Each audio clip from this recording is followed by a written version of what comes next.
If you could pick right now, would you want to be the incumbent president, who by most objective measures is one of the worst we've ever seen, the former president with 100 criminal indictments, or the guy who has nephew of a former president whose brain is actively being eaten by worms? I mean, this is a great question. Stellar options.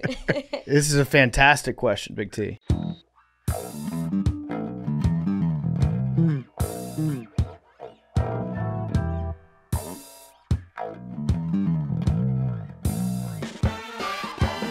Yeah. I also think we should get Nick Turini on an episode sometime soon. Oh, Okay. please. I love him. That's my fucking guy, bro. Big N.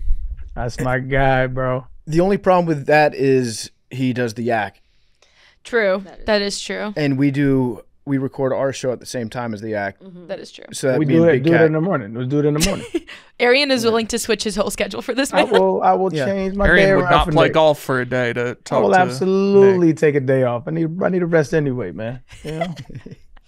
Are we recording that part? Yeah. That's a good cold open. Just leave that shit in. Arian will rearrange his entire schedule. Arian, will you fly to Chicago for Nick? I will fly to Chicago for Nick. Really? Nick's flying homies out? He ain't gonna fly me out. I got my own bread, but I'll fly out for Nick. What do you got up? You know what I'm saying? Put it That's in your bio on Twitter.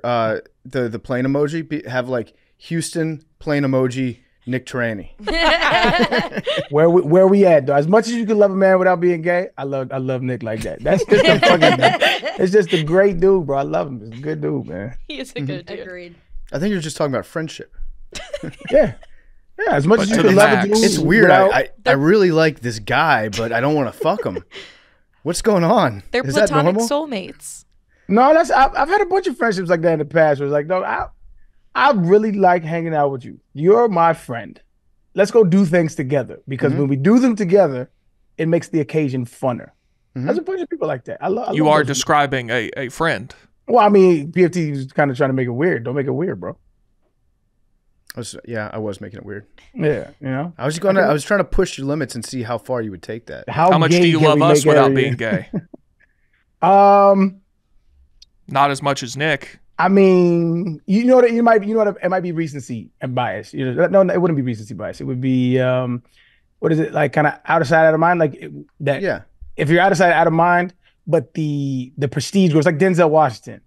Like, we love Denzel Washington because we don't see him that much. You know what I'm saying? Whereas like Will Smith had that prestige too, but he has the internet now, he has the Instagram, and it's kind of, you know, it kind of goes away. You know what I mean? Absence makes the heart grow fonder. That's what I'm looking for. Yeah. Yes. Is this like Kevin Hart scenario where he's in everything?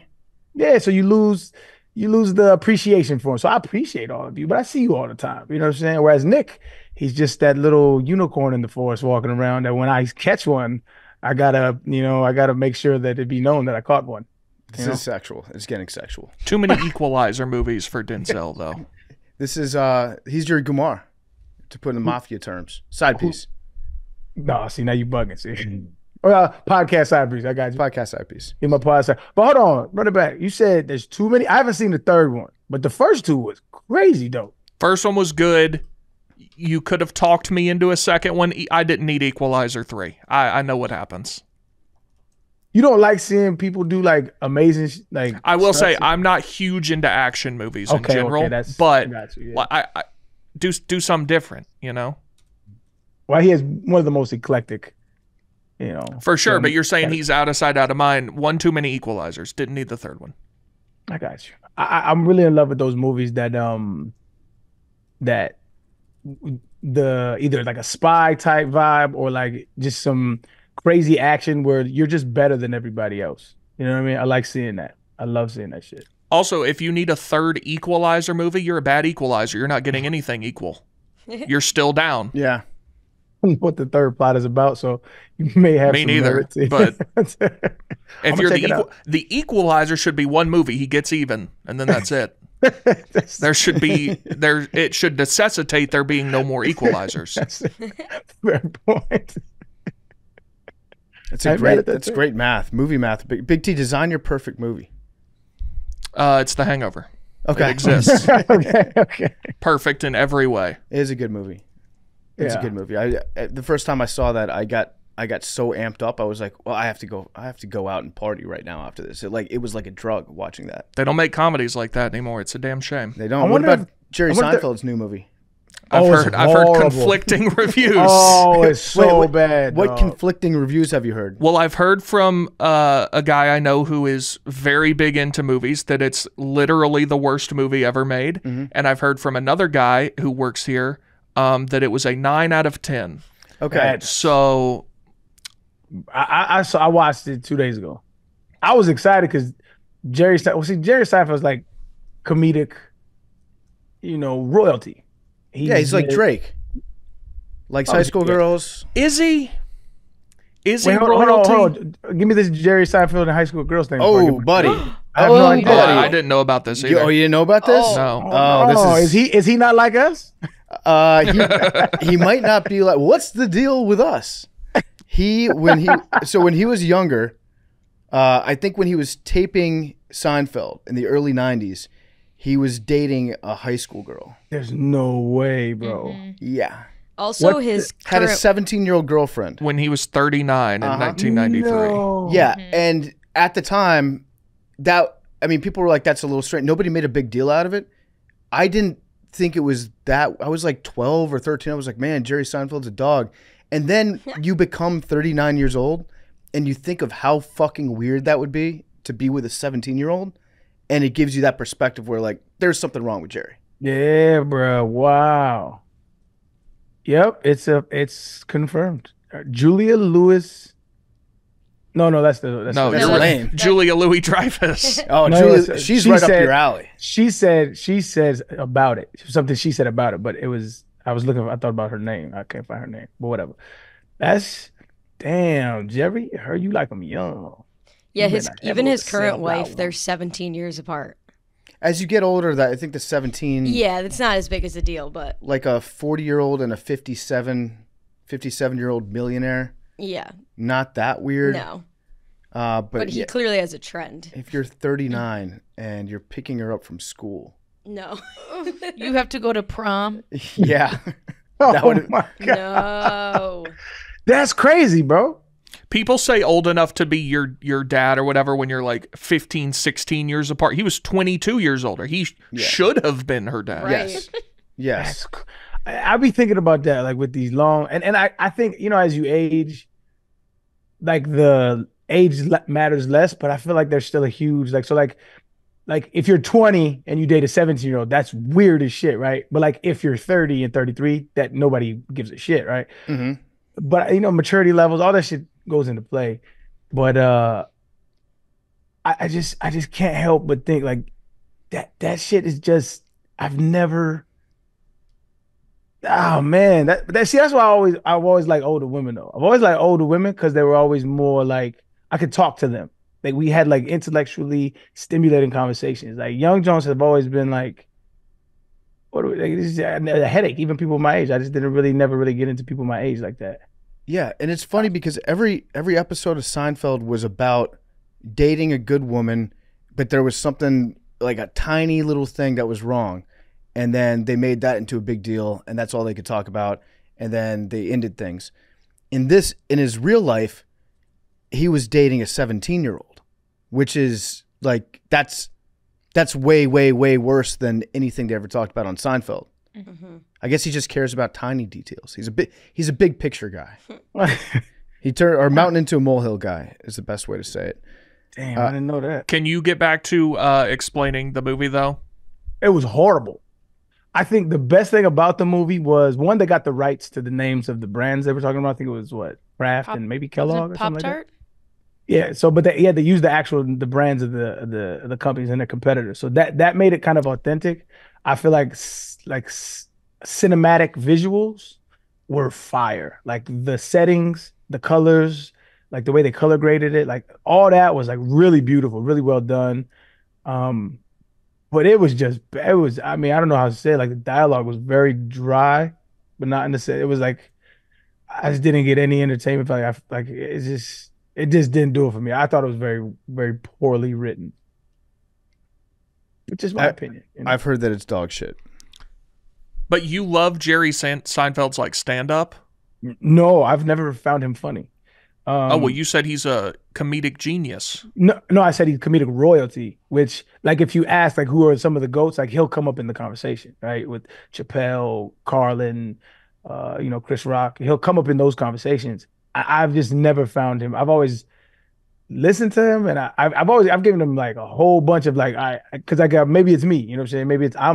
Maybe I was in the right mood, whatever the case may be. But for people to hold him to such high prestige, I've always felt like I got to give him a due diligence again and again and again. And maybe he's just not my cup of tea, but I've just never found him funny to me. And that's cool. You know what I'm saying? No knock on him. It's just, we just may have different, ideas of humor. But like his Seinfeld shows, that was never funny to me either. I've tried to watch a couple episodes and I do not get it. I guess maybe you had to be a New Yorker in the 90s. What don't you get about Seinfeld? It's just not funny.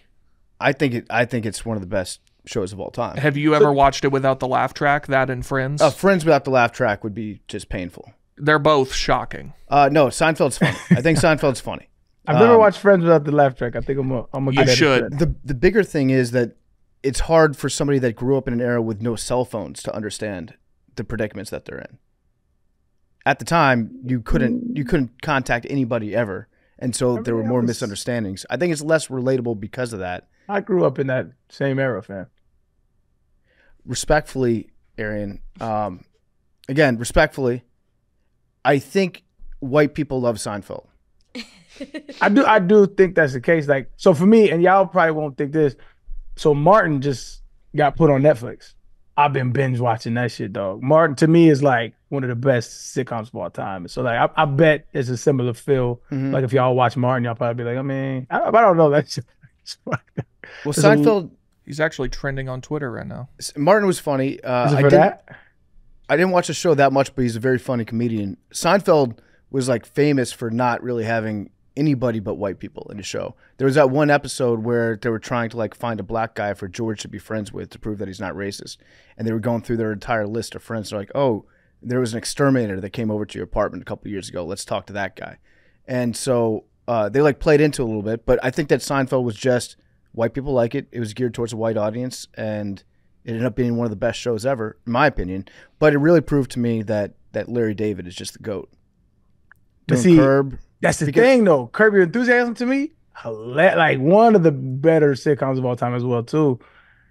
And I just don't like. He wrote for it, right? He wrote for Seinfeld. He helped to run the entire show. Yeah. So I don't know what it is, dog. I don't, because I love that show. Is fucking comedy to me. Like, I love that show. One of the GOATs. Curb is like an R-rated version of Seinfeld. That might be what it is. Jerry wasn't comfortable doing like obscene material. Did he use that? That might be his girlfriend couldn't get into the shows if it cost too much. So he tried to keep things off the blue line. Didn't he used to frown upon like comedy like that as well? I could remember something like that. Him and Bill Cosby both. I remember Bill Cosby for sure. He used to shit on black folks all the time. Yeah, I think Jerry was very committed to being like a clean comedian, or as close to clean as possible. Yeah, like Jim Gaffigan. Yeah. Arian, cussing in this one. Martin Lawrence announced his first stand-up tour in 8 years. That's what he's trending for. In 8 years? Yeah. Like he's going in 8 years, or starting? No, since 8 years ago. Oh, I was like, so yes, it is. It's long. It starts in July and goes to next April. If you said he was going to play a show in 8 years, I was like, that's like Michigan State announcing. That's what college football does. Yeah, Michigan State doing a home and home with Florida, with guys that are in kindergarten right now. Yeah. And you know what pisses me off about that is that we proved in 2020, the team scheduled games in a week. Yeah. Like, hey, we're going to play on Tuesday. We're going to play this Saturday. Mm-hmm. Like, we don't need to be doing all that. Hotels, though, got to make travel arrangements. Basketball does it 3 months out. Like, there's no reason to have it like that. Yeah. So let's get into the show. Today we're going to talk about DARPA in a little bit. DARPA, do some reading on it. It's kind of like the scientific innovation arm of the United States military. They've come up with all sorts of crazy, crazy weapons that are deep in the military-industrial complex. They have a lot of things that didn't work out. There's also some very, very strange things about the creation of DARPA and about some other products that they may have had a hand in creating that are part of your everyday life. The rabbit hole goes very deep with DARPA, and so we're going to get into that in a little bit. There's a couple things that I think we should talk about right off the top of the show. Mad Dog texted the group chat last night and suggested that we discuss this because the conversation was engaging yesterday online. I did talk about it on Part of My Take, so I'm not going to repeat what I've said on Part of My Take about it, but I'm interested to hear what you guys have to say, and I'll add in just a couple things. But Austin Rivers, Doc Rivers' son, he went on the Pat McAfee show yesterday, and he said that he could take 30 players right now in the NBA and put them in the NFL. You can't take 30 NFL players and put them in the NBA. So everybody was arguing about it, and my only regret, which I did mention on PMT, is that I wish that he had said this in the summertime when there's no sports, because it's the perfect like Mount Rushmore season discussion to have. I don't know why I said it now, but people had very strong opinions about it. I think that there's a correct opinion, and but I'm curious to hear from Arian, because I know that you probably have a different perspective on this, and then Big T. I just have a feeling Big T is going to be very right about this topic.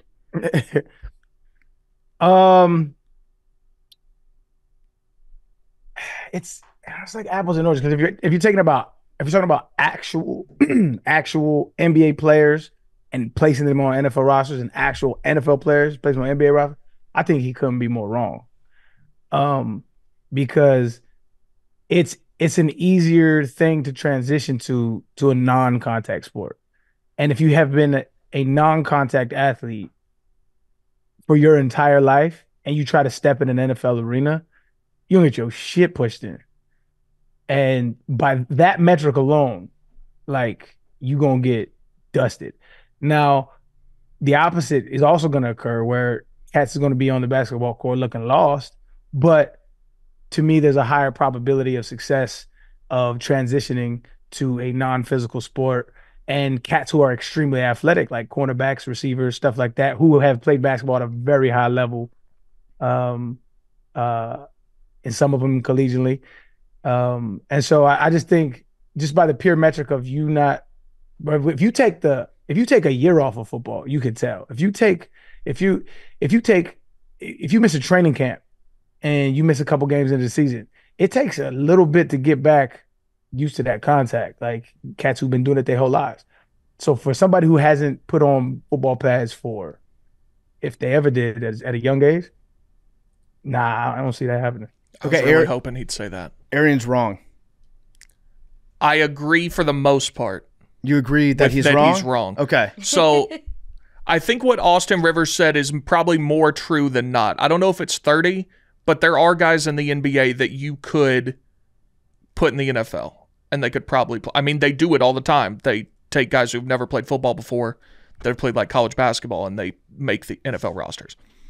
There are not 30 guys in the NFL that could play basketball at the NBA level. However, if it was constructing a team, okay, so you had to put 5 NFL guys on the court against an NBA team and 22 NBA guys on the field against an NFL team. Like the 22 best at their respective positions? Yeah, get the best. First of all, you're not going to have anybody big enough to play offensive and defensive line. That's true. And I think the odds of a full team being constructed are probably better for the NFL guys playing basketball. There's nobody really that's tall enough in the NFL that could play center. That's true. Any one of these teams are going to get killed. Yes.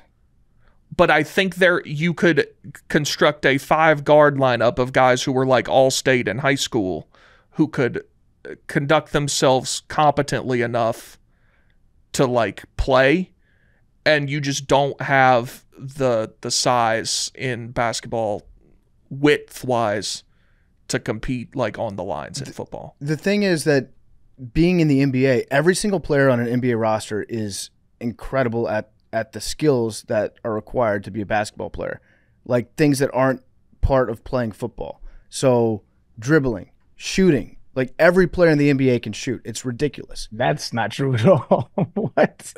Every player in the NBA can shoot? Yes, every player in the NBA can shoot. You're extremely wrong about that. Okay, we're not talking about Ben Unguarded. Simmons. Not Ben Simmons. In an open gym, they all can. I don't think that's true. I think it is. I think that's true. Definitely not in a game, but I mean, there are videos of like centers just draining 43s in a row in an open gym. I would like to see that video. Oh, those are Not Joker though, because he can do that in a game. No, yeah, okay. I'll find you one. Give me a center that, you know what I'm saying? Who's a bad shooter in the NBA? Giannis? Like, Yeah. let's find a video of Giannis just stroking threes. I don't think he's is he a bad shooter? He's a bad 3-point shooter for sure. Is he? Yeah. Yeah, everybody can shoot in the NBA. That's the thing. It's like the only way that you'd be able to play in the NBA and not be able to shoot is if you're just a gigantic human on the inside that can bully people around like Shaq, right? Yeah, 28% from three. Yeah, he's not that good. Yeah, but I bet you in practice he's just money. I wouldn't know. So I think I'll put it this way: there's more podcasters in the NBA than there are football players. Well, There's so many podcasters in the NBA, Yeah. but if you're talking about like a person that played football at a high level in college, just being like, you know what, I'm actually going to try to play in the NBA, that doesn't happen. The only exception is Charlie Ward that won the Heisman and then played on the Knicks for forever, which is crazy that he was able to do that. I don't think it's before I assert anything. What do you think the reason for that is? You think it's a skill set issue? It's a skill set because in the I NFL, don't your think so. skill set. So I'm not talking about playing basically no defense. I'm thinking about two positions essentially that NBA players, if you took like the best 10, might be able to play in the NFL with like a tight couple end. months training. Tight end, not necessarily a blocking tight end, but tight end and wide receiver. Yeah. And But those are then- the two. But again, you're talking about a skill set that does correlate over sometimes. Yes. But I don't think it's a skill set issue as to why NFL players don't transition to the NBA. I don't think it has anything to do with skill set, because if you're talking about defense, corners have the best hips in any sport. Period. Yeah. Yeah. And so- there could Well, this- definitely be, yeah. But this is what I'm saying. My point is, it's not a skill set issue. It's a genetic issue. Motherfuckers just ain't that tall. And so, like, I like dribbling is a skill set, but not everybody is Kyrie Irving. Some people are okay dribblers. Like Klay Thompson he's okay. You know what I'm saying? He's all right. But if you put a corner with Klay Thompson's build, he's exponentially better at defense already. And dribbling is a skill set you can develop over time. So I don't think it's for the reasons that you think it is. It's not because it's this some anomaly skill set issue. I think it's because they're just not as big. They're not as tall. Why is Klay Thompson such a good NBA player? Because he can shoot the fuck out of the ball. Yeah, because he can shoot. But Yeah, again, Used to be able to. Catch you put and shoot guy. you put Klay Thomas on a football field, he getting pieced up. Agreed. I'm not saying that every NBA player could step onto a football field and make it a roster, because like the contact obviously is something that they're not used to. T. Higgins. Look up T. Higgins basketball highlights. Somebody do that for you. I think he was yourself a Mr. favor. Basketball in Tennessee. Do yourself a favor real quick. Okay, I'm looking it up. Mm-hmm. Oak Ridge High School. Should have gone to UT, but we had fucking Butch Jones. Okay, so he's 6'4", 6'4" and a half. Excuse me. So he could be like a smaller guard Mm-hmm. in the NBA. Dwayne Wade was a 6'4". Just looking at to see what sort of like prospect he was in terms of stars and all that stuff. So there might be a couple guys that with training could get back to a level like the defense. I think is a really good point. But Because that's your argument though. Your argument is there's a couple guys. I'm not saying all guys in the NBA. You said a couple guys that can play a specific skill position. I think there's way I more agree. in the NBA that could play NFL than there are in the NFL that could play in the NBA. I don't know. I think y'all's argument is based off of previous tight ends like Antonio Gates. Right, but there have been those. There's never been a guy who like didn't play basketball until after college and then was in the NBA. But those are the exceptions, not the rules. There's Right, been but there's no exceptions in basketball that didn't there's never play been college one. basketball. You said? that have never played basketball until after college and then made the NBA, let alone been successful. I mean, yeah, you may have a point there, but again, I think football. I mean, this is a big hypothetical, but I think football is just a different animal. Where it's like basketball you can continue to train for football and also train for basketball and then try to make the NBA. It's not like that in football. You can't, you gotta sell out to try to make a team in football because those skill sets don't correlate. It's just not the same. In order to be physical, you got to practice physicality. It just is what it is. The real conversation's that none of these guys could play an inning of baseball. No. And that's what matters. No, they couldn't. Well, Michael Jordan. He sure as hell couldn't.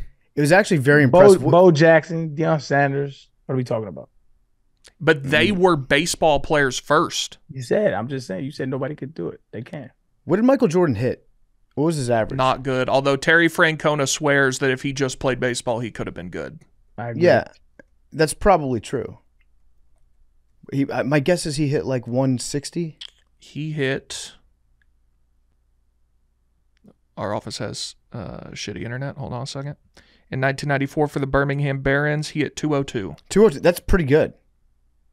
That's really good. It's not horrific. Yeah, that's like Marty Mush, Michael Jordan, pretty much the same. 3 homers and 51 RBIs in 127 games. Yeah, I mean, in terms of pros versus Joes, that's very good. In terms of people that he was playing with, not really that great in baseball terms. I think Terry Francona said if he got 1,000 more at bats in the minor leagues, he would have been good at baseball.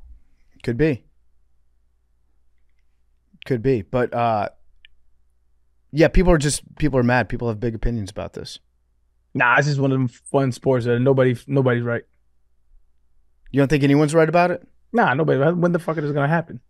I mean, as a basketball player, you're gonna be dumb as hell to even think about playing football at the height of your career. So, did we just fix the Pro Bowl and the All-Star game?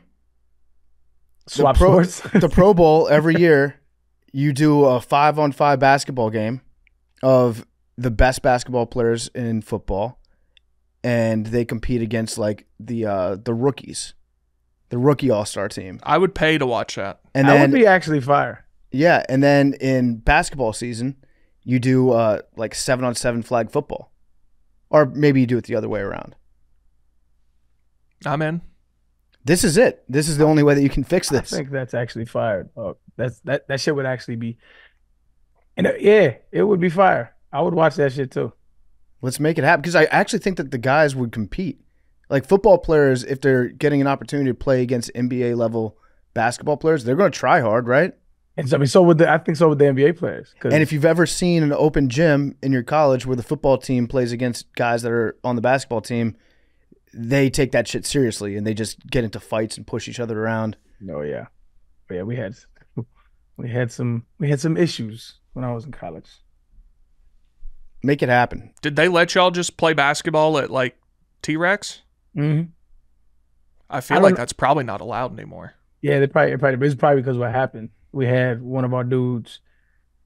One of our dudes knocked the shit out of one of these cats, man. Broke his jaw.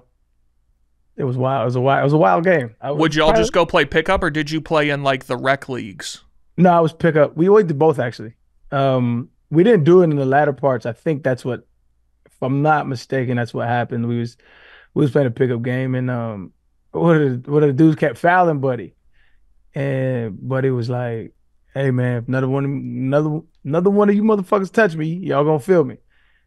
And dude, sure enough, slapped his hand, yapped and broke his jaw. He ended up suing and shit. And I think that's what happens. Like, y'all can't do that no more. Makes sense. Yeah, it was a little unwarranted, but that's my guy. You know? But I mean, if one person tore an ACL doing that, I mean, people would have flipped. Yeah, probably. I mean, yeah, but I mean, you still like you getting cats from like inner cities, man. We grew up playing basketball. It's gonna be hard to just like work on football all day. You got to do something to. I bet once, like NIL goes in house and they become employees, I bet it'll be in contracts that you can't. Easily, yeah, and motor sports, like we're riding motor things, like. Were those in your NFL contracts? Oh yeah, I couldn't do like 4-wheelers and shit like that. Yeah, I still did it, but fuck them. All right, another topic. Big T sent this one over. He's fired up about Social Security. I'm very fired up about this. I'm going to preface this by saying I don't know enough about the program and how the math works out, but from anecdotal experience, people have been saying that Social Security is going to go broke my entire life. Well, this is the Treasury Department saying this. This is not people. Okay. All right. So they say in 2035, we're going to run out of money. And then I believe they said they could still pay out 77% is their goal, but for sure not 100. So is the reason for that because people aren't having kids? I don't know. Because my understanding of Social Security, you pay into it when you're during your prime working years, and it pays for retirement benefits for people that are above the age of, I forget what the actual age is now, like 60 or something. So you need to have a good wage earning base of younger generations to pay for the old ones. That's my understanding. So baby boomers, it was fine for them and their parents. Baby boomers had a decent amount of kids. Then generations after them are having fewer kids. I would guess it's that there's so many boomers and people are living longer. But yeah, so they're saying we're going to run out of money. And you don't even know how furious I am about that. About all the money that's been taken out of your check? So I ran a little math. I think y'all will enjoy this. So the average American pays about $250 a month into Social Security. You multiply that out over 40 years, that's $120,000 that you pay into Social Security. Mm-hmm. That same average American receives about $20,000 a year, 21. So say you receive that for 15 years, maybe on average, and that's $318,000. So you're getting more than you put in. What do you think $250 a month into an account gaining 10%, which is the average stock market return, over 40 years, what do you think that gives you? We're doing compound interest now. It's going to be a lot of money. I don't know. I'm going to guess $1 million. That's a good guess. I'm gonna guess what PFT did. It's going to be a lot of money. Yeah. 1.3. Mm-hmm. So you're paying hundreds of thousands of dollars into this program that gives you an exponentially lower return than you could get on your own. And now you're not even going to get that. Seems like one of the biggest scams in human history to me. Mm-hmm. From where I'm sitting, seems like a gigantic scam. Seems like you could do it better on your own. Yeah. So I'm going to play devil's advocate.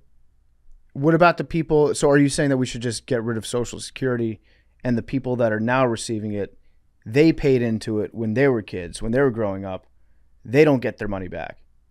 I mean, somebody's getting fucked. I'm not going to be the one that gets fucked. Yeah. So I don't know who you have to fuck to make that happen. Yeah. Okay.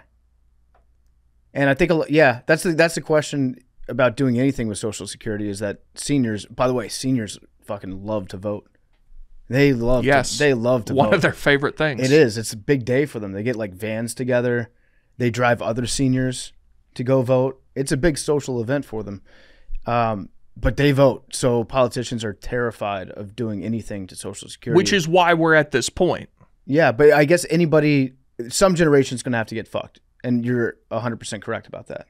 And if it is, I don't know what would happen if they were like, yeah, there's just no money. Are we that? Would we sit there and take it as a country? What do you do? Just like go get your money back? I mean, you're not going to like my answer. World War or Civil War? Maybe not. You should just rob. But maybe. Just rob the Fed. Like a bank robbery. I mean, if you get robbed of 100 to, I mean, some people paying way more than that, hundreds of thousands of dollars, what do you do? I don't know. I guess they could. What do you do, Big T? I don't know. I don't know what the answer to that is. So something drastic. What's the budget per year? Like how much money does Social Security pay out per year? This year, in the fiscal year of 2024, we have paid out 22% has gone to Social Security, 14% to health, 13% to national defense, 13% net interest, 12% Medicare, 11% income security, 5% veterans benefits and services, 3% education, training, employment, and social services, which is laughable, 2% commerce and housing credit, 2% transportation, 3% other. Okay, In so 2024, an average of almost 68 million Americans per month will receive a Social Security benefit, totaling about $1.5 trillion in benefits paid during the year. 1.5 trillion. That's a fuckload of money. Yes, it is. Yeah. It is the main thing that we spend money on in this country annually. It's that and defense. Yep. Shout out old people. Social Security is one of those things. I just have never known much about it. I know my mother currently, she just got on it. And so it was a good boost to her because I retired her in 2012, which is a dope thing. But now she gets extra Social Security. And so it's like a lot of people don't have that safe blanket of their kids, you know, being really wealthy. So like we have to figure out a solution. Like people need that shit though. What if I we think just there's- agreed to visit our parents more? Like we're cutting your social, but you're gonna get to see your grandkids like twice a month. Giving you some social currency. Yeah. I don't know, man. We got to do something though. Yeah, Big T, I want you to figure out I need solutions. Yeah, I mean, I don't know. I would like to have actually an episode on that, just to deep dive into it more, so we could like research a little bit and have like an expert on to talk about it. I'd do that because I hear people talk about privatizing Social Security all the time, which I don't know what all goes into that, but it seems like the government has fucked it up. So That was Bush's big thing. W wanted to privatize a lot of that, and people were skeptical at the time. I think with good reason because it's W that it was going to be a handout to big Wall Street and big financiers. well, it's about to be a handout to nobody. So Yeah, it's about to be a hand in. right. It's going to be a hand in her ass. No reach around. Okay, before we get into DARPA, one last thing. RFK is in the news again. Robert F. Kennedy Jr. running for president. What is he talking about? He has a brain worm. There was like a literal worm that was inside his brain, which is something that terrifies me all the time. I read like all those stories about kids that go swimming in the summertime and they get that parasite that goes up their nose and the amoeba that like eats their brain. He had a worm in his brain.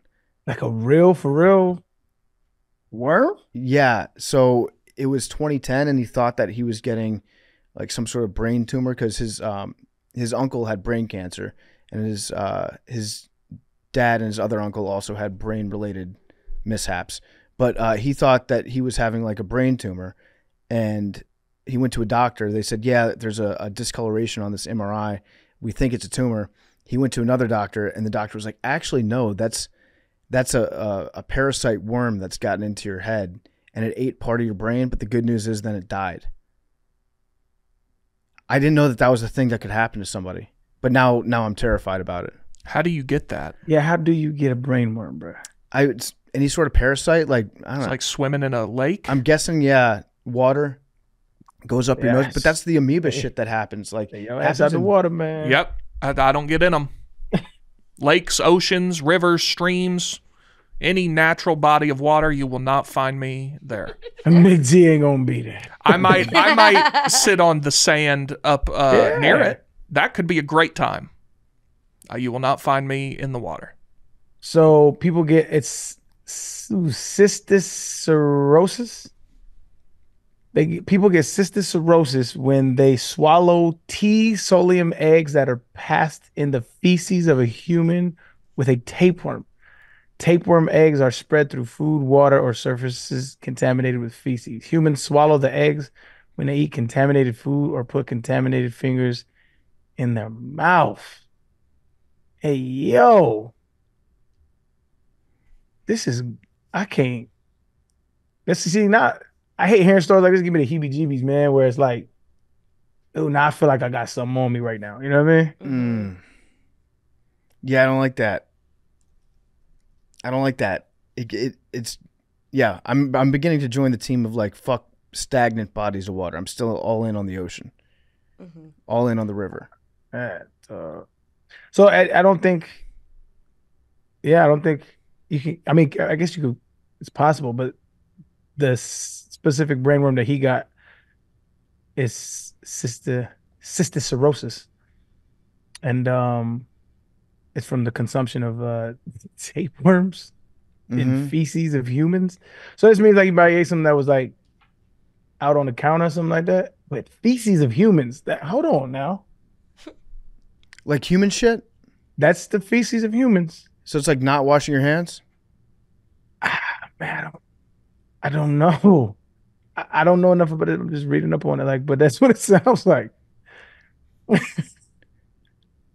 You got a brain worm because he's nasty? Or maybe somebody else is nasty. Somebody else doesn't wash their hands and then they handle your food. Yeah. That could be the case. That could be the case. Well, I mean, brainworms. He was saying some wild shit, man. What if they cleared out and he just retracts everything he said for the past 2 years? You know what the wild part is? That if Biden or Trump said that they had brain worms, that would be like more believable than RFK Jr. saying it. Like I would completely believe if Biden came out and was like, I just got a scandal. There's this I got a lot of malarkey in my brain, and I'd be like, okay, that makes a lot of sense. That shit just ugh. I'm probably gonna take a shower now, dog. Who are you voting for in 2024? Trump, incoherent kid sniffer, or worm brain? Oh, Trump don't get no ad hom. It was from a Trump fan. Oh, okay. Okay, I mean, you could pick if you could pick right now, would you want to be the incumbent president who by most objective measures is one of the worst we've ever seen, the former president with 100 criminal indictments, or the guy who has nephew of a former president whose brain is actively being eaten by worms? I mean, this is a great question. Stellar options. This is a fantastic question, Big T. I don't know. Also, they're all old. Yeah, how Like, old is RFK? really old. Is he? He's got to be he's 70. up there. I think he's gonna be over under. All right. He is 70 years old. Is he? I hope I'm that strong when I'm 70. That dude's too jacked. Yeah, he's solid for 70. Yeah, he's not And really for having his brain devoured by worms. Yeah, he's not like pushing around a ton of weight. It's like he's doing, I think it was maybe 115 on the incline press for reps. But you have to take into account that he's 70. Yeah, I would take that. Yeah, I would take that too. Did you guys see that his, I guess, nephew is getting like clowned online? Oh no, Jack Schlossberg. It's so hard to be Kennedy. I know. Can you spell that for me? I believe off the top of my head it's SCHLOSSBERG. What's he getting clowned for? Being like he's trying to like kind of gain Oh, like I a did see social this media guy. presence and being flamboyant online, and people are like just saying he's annoying, and they're like, what the hell is he on? People like thought he was on drugs, and then people were like, no, this is just what like rich kids act like. But I think he's rather handsome, but that's neither here nor there. Are you saying that he's gay? People are. I'm not saying Okay, anything. it sounded like that's what you were dancing around. We can say that now after the Tom Brady roast. Right. You're allowed to say gay again. People are saying he's gay, and people in response to that are like, no, he's just like a rich white nepo baby who doesn't have to worry about how he's perceived because he's like a billionaire. Mm-hmm. But I think he's like trying to become like a social media like personality, I think is what he's on right now. But then it also goes into the fact that like all of his family is now is like actively anti RFK Jr. Yeah, I think I'm good on Kennedys. The Kennedys are trying to find their way back in. Yeah, they you know what happened? The Kennedys missed the wave where anybody could become famous. Like back in the day when they were royalty. Kennedys were royalty because their dad was famous and their dad was famous and their dad was famous and rich. That's the old school way of being famous in America. They missed the wave on the internet where anybody can become famous. And now they're like, what the fuck? We're supposed to be famous too. Like, this is our thing. I got it. 20 years late, we're going to get on this internet business. Yeah. And then the Kennedys will be back on top. Yeah. I think I'm good with Kennedys. I'm good with Bushes. Oh, I like Jenna Bush Hager Yeah. on the Today Show. Do not like Bushes. I'm anti-Bushes. You know what? I'm good on Clintons too. I think we're good with them. Yeah. No more Clintons. No, it should be a rule in America where if you get elected president, that your son or grandson should not be allowed to also be president. It's pretty crazy that in a country that was founded on the principles of like opposing monarchy, our politics have been quite dynastic. Well, I mean, right from the start, you had John Adams and then old J.Q. Adams, John Quincy Adams. You would think that they would be like, "Hey, this seems kind of like a royal family." Well, they were going to let Washington go as long as he wanted.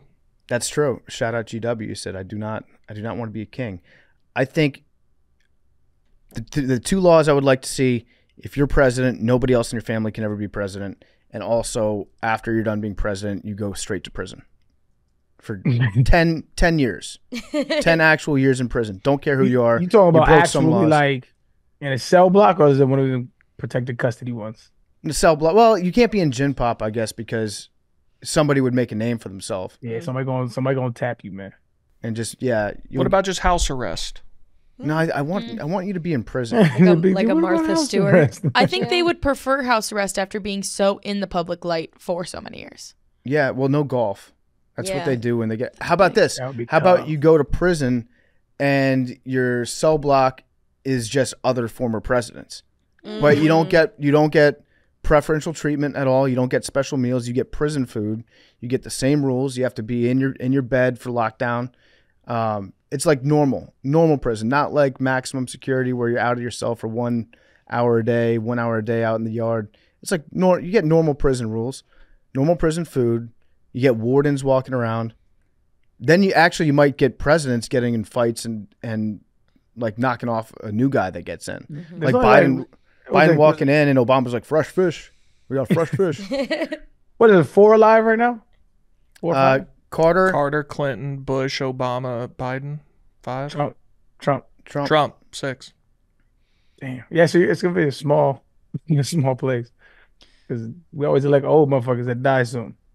Not except for our guy, He might live forever. Jimmy Carter. Oh yeah. Yeah. He might. There should also be cameras in this prison, and we should be able to watch it like a Like TV Big show. Brother. This sounds like the Hunger Games quarter quell when they throw the champions back in. Yes.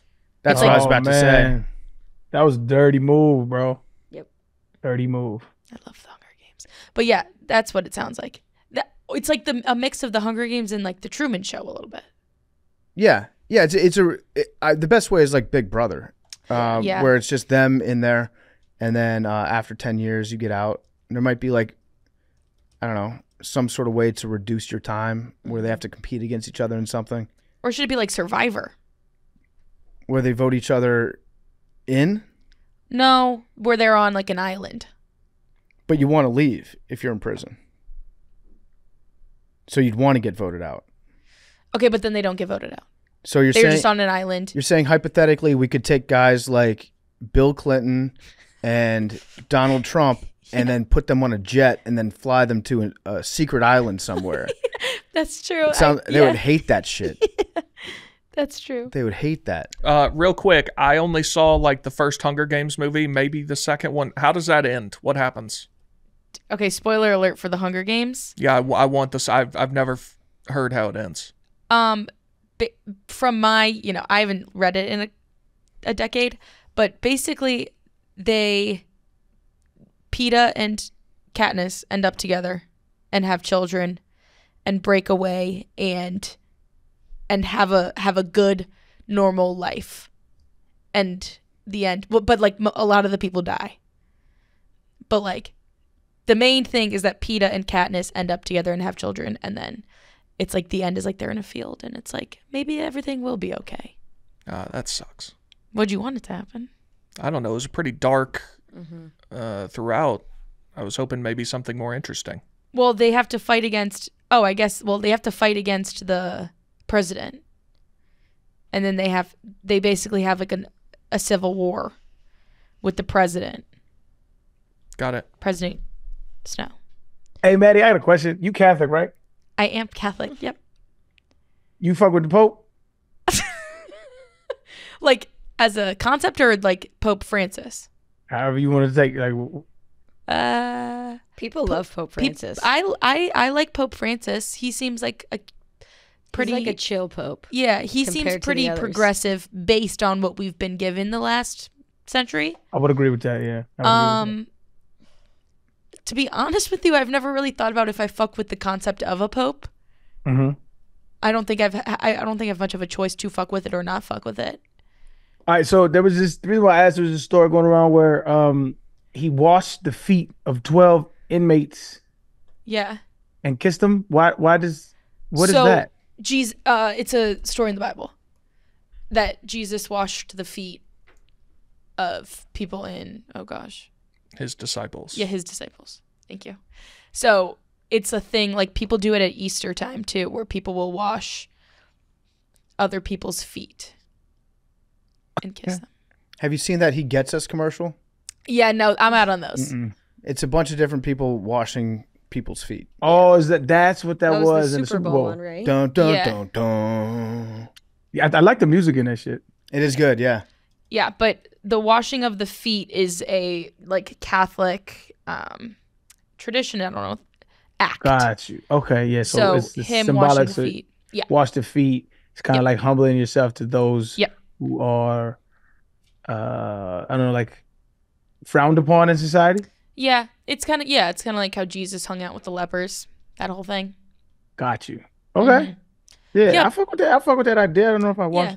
Pope watch anybody's feet, Francis but, is, in my opinion, better than Pope Benedict was, who was the Pope before him, who stepped down famously. There are a lot of people that don't like this Pope, though. Really? Why? Yeah. I mean, again, I'm sure he has weird opinions on a lot of things, but he's kind of been like okay with gay people. I think traditional Catholics, like old school, don't like this Pope. Oh yeah, no. That makes sense. Yeah, no, but he's said he said like gay people are okay in the Catholic Church. I think he might have said Pope Francis transgender. Yeah, he opened up the Vatican to transgender sex workers 3 days ago. He might just be a freak. He calls for the inclusion of trans people in the Catholic He's Church. like, yeah, bring them in here. I'm gonna wash their feet really good. He seems nice. I remember where I was when he got picked. When Yeah. the smoke. The white smoke coming out of the chimney. A new pope has been chosen. No, he's chill. I'm not down with the whole concept, but that is an elite Entrance. yeah. Way to do it. Yes. It's a way to announce something, yeah. And you have people that are camped out in that square, and they're just like every day they wake up, they look at the chimney, still nothing, and then the chimney has a smoke, and everybody goes fucking nuts. I also think it's kind of fun that Vatican City is a nation. I think that's kind of a fun thing. It's fun, yeah. It's fun. They got a shitload of money. I want to know. Is that why they're a nation? Wait, is that why they're a nation? Yeah, Vatican City, the Catholic It's Church, to protect all the assets they have. has a fuckload of money. Oh, well, I know the Catholic Church has a lot of money, but I didn't realize that was why it was a nation and not just a city in Italy. Okay, never mind then. Maybe I take that back. I mean, I think it's symbolic as well, but like they do have underground, like, I mean, there's no telling how much. Yeah. The reason for them being separate probably goes way, way back to like old times in Italy, where it was the church is separate from, like, the church is above all the politics and the day-to-day that goes on. And the church was probably for a long time way more powerful than the Italian government was. Totally. And so it's like, you can't, even if you wanted to take us over, we could just have everybody in your family killed. Like, there's some big time Pope and religious versus secular battles that have happened in Italy over the years. Bankers' best guesses about the Vatican's wealth put it at $10 to $15 billion. That's lower than I would have estimated. Yeah, I agree. That's just the Vatican? Is that like the entire Catholic Church? Is that how they weigh that? I don't think it's the entire Catholic Church. No, that has to be just what they have in the Vatican. Yeah. Okay. Because like at Catholic Church, you do the donations, and that goes straight back into your parish. Got it. And that's how they like pay for the priest and stuff. So I don't think that's the whole religion. Got it. I wonder, so the richest person in the world, do we still think that that's Mohammed bin Salman? Gotta be. Because we don't know how much money he has? Right. I've heard some people say like the entire government of Saudi Arabia has trillions. I don't know if that's possible. Is that all from oil? Yeah, oil, energy. Yeah. Natural gas. I know that's what my boy the Emir of Qatar. That's what he's got. He's got the biggest like natural gas field in the world. So he's got a lot of coin too. That's the Emir though. He's gracious and benevolent. Yeah, weren't you fucking with him in Qatar? Oh yeah. Big fan of the Emir. Me and the Emir, he can do no wrong in my eyes. This says the estimate of 1.4 trillion includes the market capitalization of Saudi Aramco, the state oil and gas company, and its vast assets in fossil fuel reserves. Yeah, so hypothetically, that's what that would be worth. Right. It'd be funny to get a line of credit for that at a bank. Like, hey, I need some cash. Give me like a cool trillion, and then you get to manage Aramco for a while. All right, let's talk about DARPA. Real quick.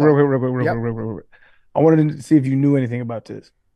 Yesterday was Putin's inauguration, and Steven Seagal showed up there. Yeah. Saw that. What? Yeah, Steven Seagal showed up to Putin's inauguration. And I don't know shit about Russia, and I don't know shit about Steven Seagal, but I thought it was an odd couple, so I wanted to know if you knew anything about that. Dude, Steven Seagal loves Russia.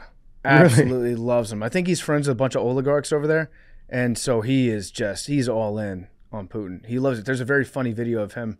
Was it Putin that gave him the carrot?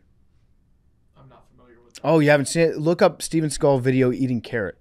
He's like in Russia, and he's on some like press tour, and they give him a carrot that was grown at one of their farms, and he eats it. He's like, "Oh my God, this is fantastic!" Like he's fully in the tank for Russia. I mean, carrots kind of hit though. They do. I'm not seeing anything. You know what? That's my bad. I typed parrot. Yeah. That's on me. Hand up. Honest mistake, man. So what if that video popped up? Well, there was a bunch of stuff about him doing stuff with birds. He loves birds, apparently.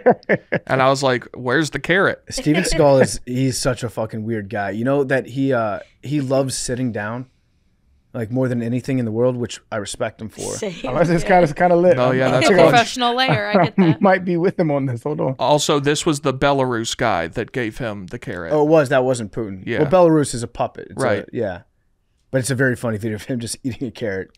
It says when you Google him that he is a special representative for Russia-U.S. cultural links, cultural and historical heritage. Yeah. Putin made him a citizen in like 2016. So he got the Rodman job, but for Russia. Yeah. But Do we have one for China? Stefan Marbury? Yeah, it could be. Well, he's a god in China.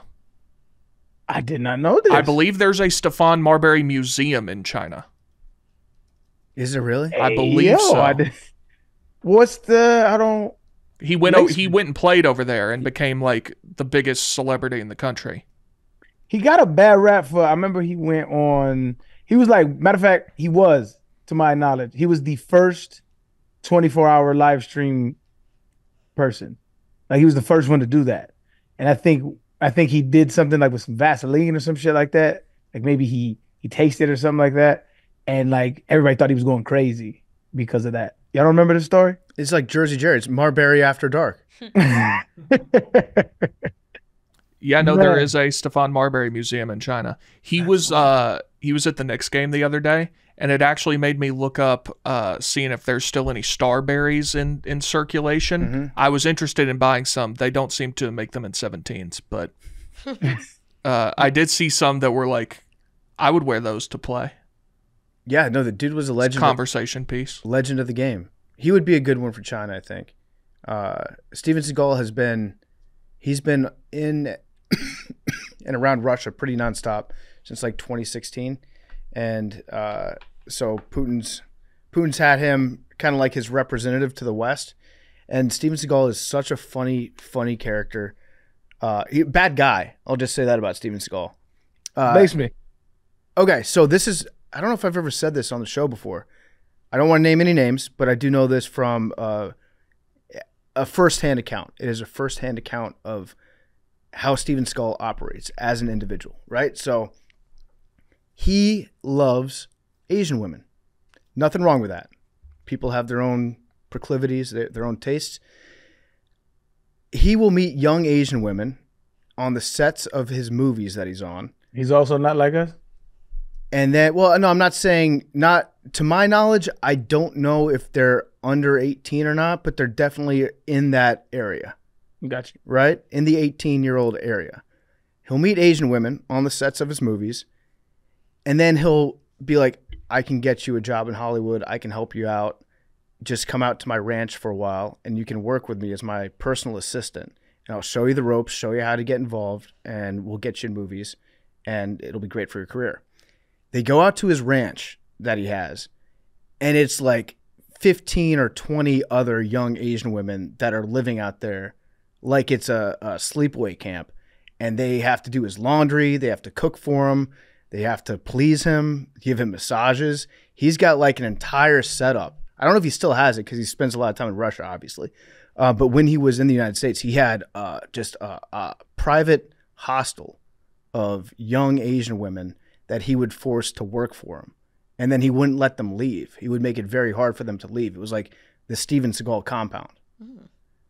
Yeah, I don't even know if it's been reported on or not, but it's 100% true about Steven. Are you breaking news? I hope I'm not. I hope that somebody at some point has talked about this before. Let's see if we can find that somewhere. Yeah, Steven Seagal compound? Compound Asian women. So there is, Steven Seagal offers up his bulletproof compound in the Arizona desert. Yeah. So there is reporting on the compound. Mm-hmm. I don't know about...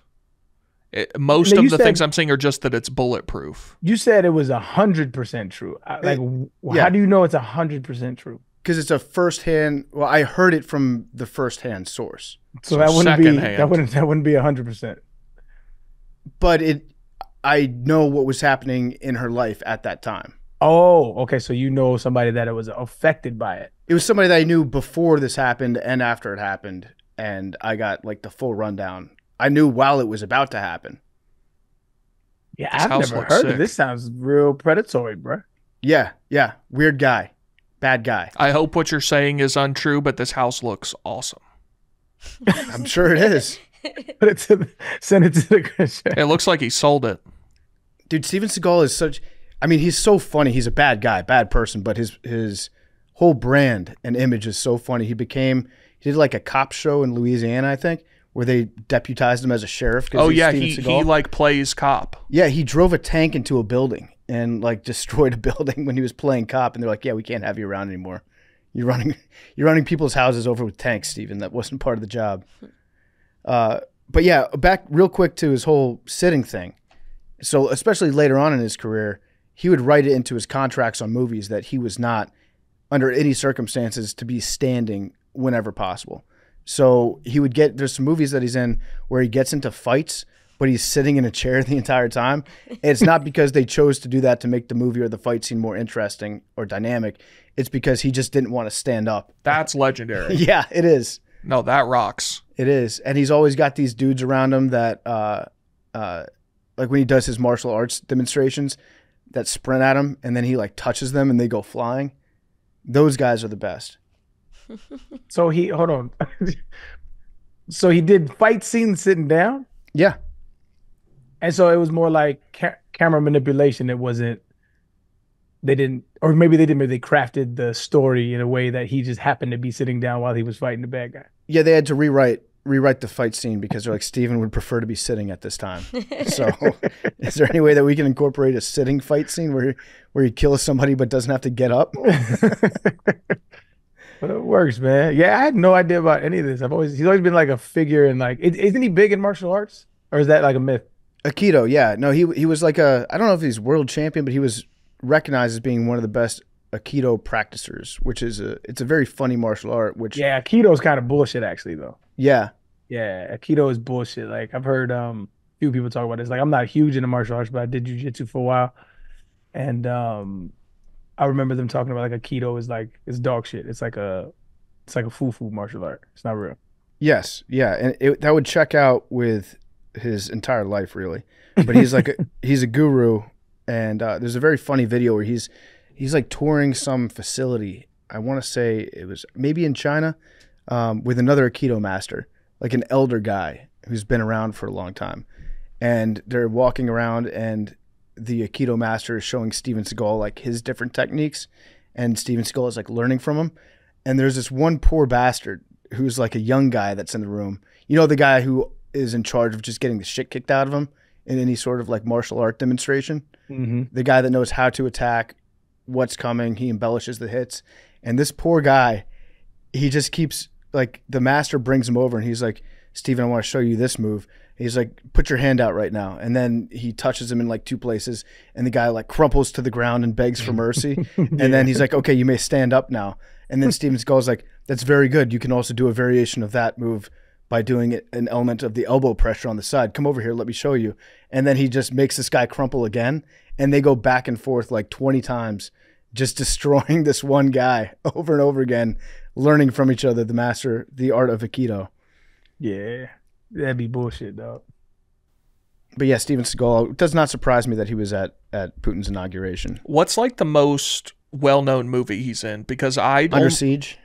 Because I only know him as like being Steven Seagal. I don't think I've ever seen or even heard of any of his movies. He had a nice little run. I want to say mid 80s to mid 90s or so. And Under Siege 2, great films, good action movies. He's a terrible actor, but good action movies. Now, see, Under Siege 2 makes sense. They could still be under siege. Yeah. If you've equalized, can't have a 2. His top 8 box office movies are Under Siege was the first. Second is Under Siege 2. Mm-hmm. There's Exit Wounds, Hard to Kill, Marked for Death, Out for Justice, On Deadly Ground, The Glimmer Man. I've never seen any of these motherfuckers. With the exception of the last one, those are all the exact same title. Hard to Kill is a good one. Exit Wounds, Hard to Kill, Marked for Death, Under Siege. Those sound like fake movie names, like in a TV show. Yeah, I've never seen any of these. I've never seen Under Siege. You got to see Under Siege. Do I? Yeah. I mean, if you like 80s like classic action movies, that's a good one. It ain't gonna beat Last Dragon. Yeah. Yeah. You haven't seen Last Dragon? That's okay. No, I have. You seen The Last Dragon? I have, but I didn't really watch it. It was like on in the background, you know? It is a dog shit movie, don't get me wrong, but it's such a hood classic. It is such a hood classic. Bruce Leroy. Mm-hmm. Bruce Leroy. Hey, man, run that back. If y'all into like some older black movies that like hood staples, The Last Dragon. Fire. So, one other fun fact about Steven Seagal.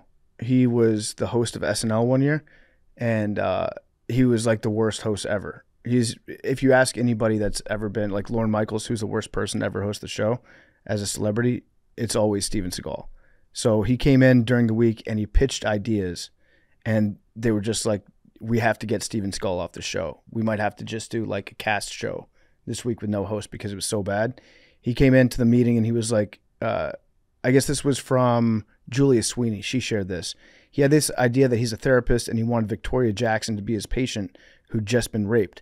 And the therapist says, you're going to have to come with me twice a week for 3 years because that's how therapists fucking are. They're just trying to get your money. And then he says the psychiatrist tries to have sex with her. And that's the idea for the sketch. That was his sketch idea. Yeah, yeah. And he wouldn't make fun of himself either. So like they wouldn't do any sketches where it's like Steven Seagal in a Steven Seagal movie, but it's a ridiculous premise. He was like, no, I can't do this. Yeah, I think I believe this compound story more and more and more. The more you talk about good. Yeah. No, I wouldn't say that if I wasn't totally sure that it was true. I'm sure there's got to be somebody that's talked about that before, but I don't know.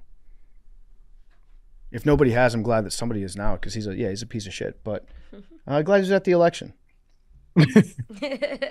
Inauguration. Cool. 5th time. Is this 5th time for Putin?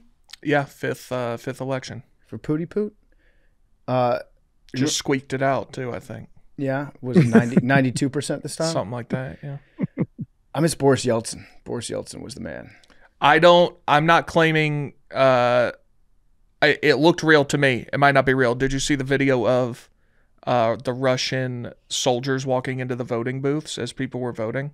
No. So it looked real to me. I'll see if I can find it. If you're a Russian soldier, what are you doing voting? No, they were armed soldiers were walking in as people were voting. Okay. Walking in, like, making sure they were clicking the right one. That's probably true. Yeah, that probably happened.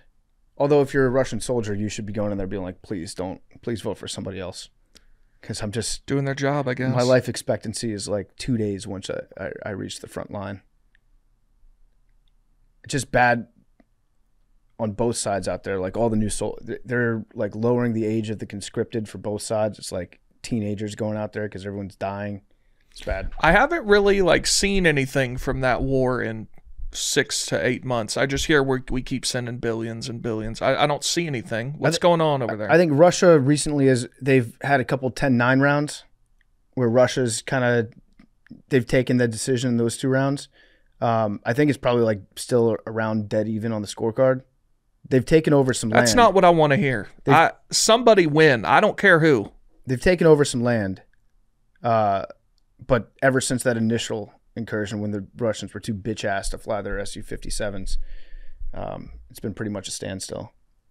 I would like someone to win. I did hear that we're considering sending the F-35 over there. I'm sure. We're considering sending trillions more, and there is no one that wants that war to keep going more than the people in Congress. More than DARPA.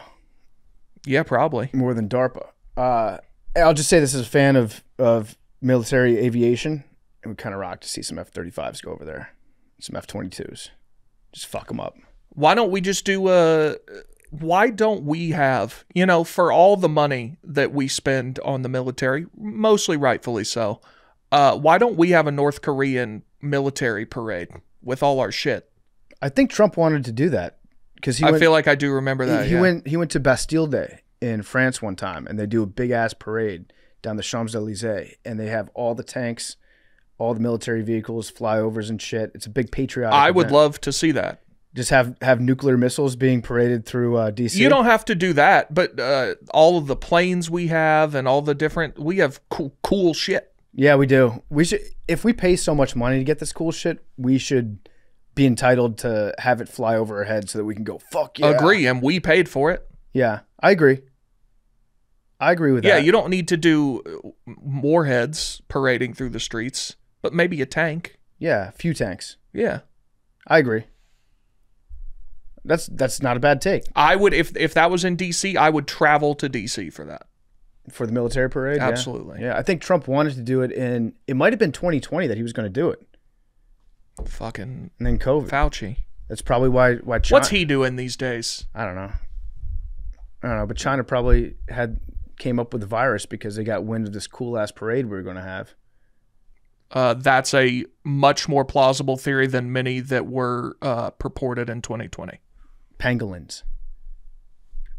All right, so DARPA. This actually ties in with Ukraine and the concept of always wanting to be in some sort of military conflict for the military industrial complex. So DARPA it's an acronym. It stands for the Defense Advanced Research Projects Agency, and it was started in 1958. And we started it because, any guesses why we came up with this big scientific branch of the Department of Defense? War. Space race, I think. Space race. Which is, Cold War. Cold War. And we were developing like these big ass bombs, Ivy Mike, hydrogen bombs. Russia was developing, or the Soviet Union was developing their own hydrogen bombs. They also had the Sputnik satellite, which was, I didn't realize this, but the Sputnik that scared everybody, it was like 2 feet wide. It was a little, it was a little bitch ass satellite. Yeah. I mean, let's not just shit on satellites. Satellites are crazy. How big are most satellites? If I were to guess, like your average run-of-the-mill communication satellite, I would guess. Are we including the solar panels, like the wingspan? 200 feet long. No, not that big. I would guess 70 to 100 feet. It says as small as an oven or as big as a bus. That's crazy. The first artificial satellite, Sputnik 1, was about the size of a beach ball, measuring 23 inches wide and weighing 184 pounds. Yeah, a little bitch-ass satellite. Crazy, dog. That's dense, though. Yeah, it is. 2 foot 180. That's a thick boy. That is very thick. Yeah. I don't know if we knew how thick it was at the time. Like we probably would have nuked Russia if they're like, holy shit, they're sending this absolute wagon up into outer space. Chonk boy up there. So yeah, we got freaked out because they were putting shit up into orbit, and then we thought to ourselves, well, they've got a bunch of nuclear weapons just like we do. If they can if they can put a satellite that travels above the United States, at some point they're going to be able to figure out how to launch a nuclear weapon at us from outer space that could kill all of us. So we decided to form this agency called the Defense Advanced Research Projects Agency, and it was initiated because the U.S. wanted to create the unimagined weapons of the future. So they wanted to look ahead. What is the next war going to be fought with? We wanted to have like a scientific leg up on whatever our opponents might be. So you get a bunch of smart scientists and defense people in a room thinking through all the scenarios of what if this country was at war with us? What if we had to invade that country? What if we had to defend ourselves against this country? What kind of weapons are we going to need? What kind of technology are we going to need? And they try to plan out shit for the future. So the agency is a research and development wing of the Department of Defense, but it is different from other military research and development because they're supposed to harness emerging technologies for use by the military. They're not subject to the same acquisition rules as other government agencies, so it has fewer restrictions on the scientists and the innovators that can hire and how much money that you can pay them. So it's like Bell Labs was kind of like this, where they would try to hire the smartest scientists out there to think of new technology and invention for the government. This is like the hyper defense version of this, where it's like find the best scientists that you can have, the smartest people, and try to figure out better ways to kill more people. And so that's kind of how it started. Like if I need to kill somebody in 20 years, what's going to be the most efficient way to do that? And so you get the smartest people that could be involved in this. And they have this rule where I don't know if it's a formal rule where if there's any exceptions to it or not, but it's generally practiced that you can only work there for 5 years.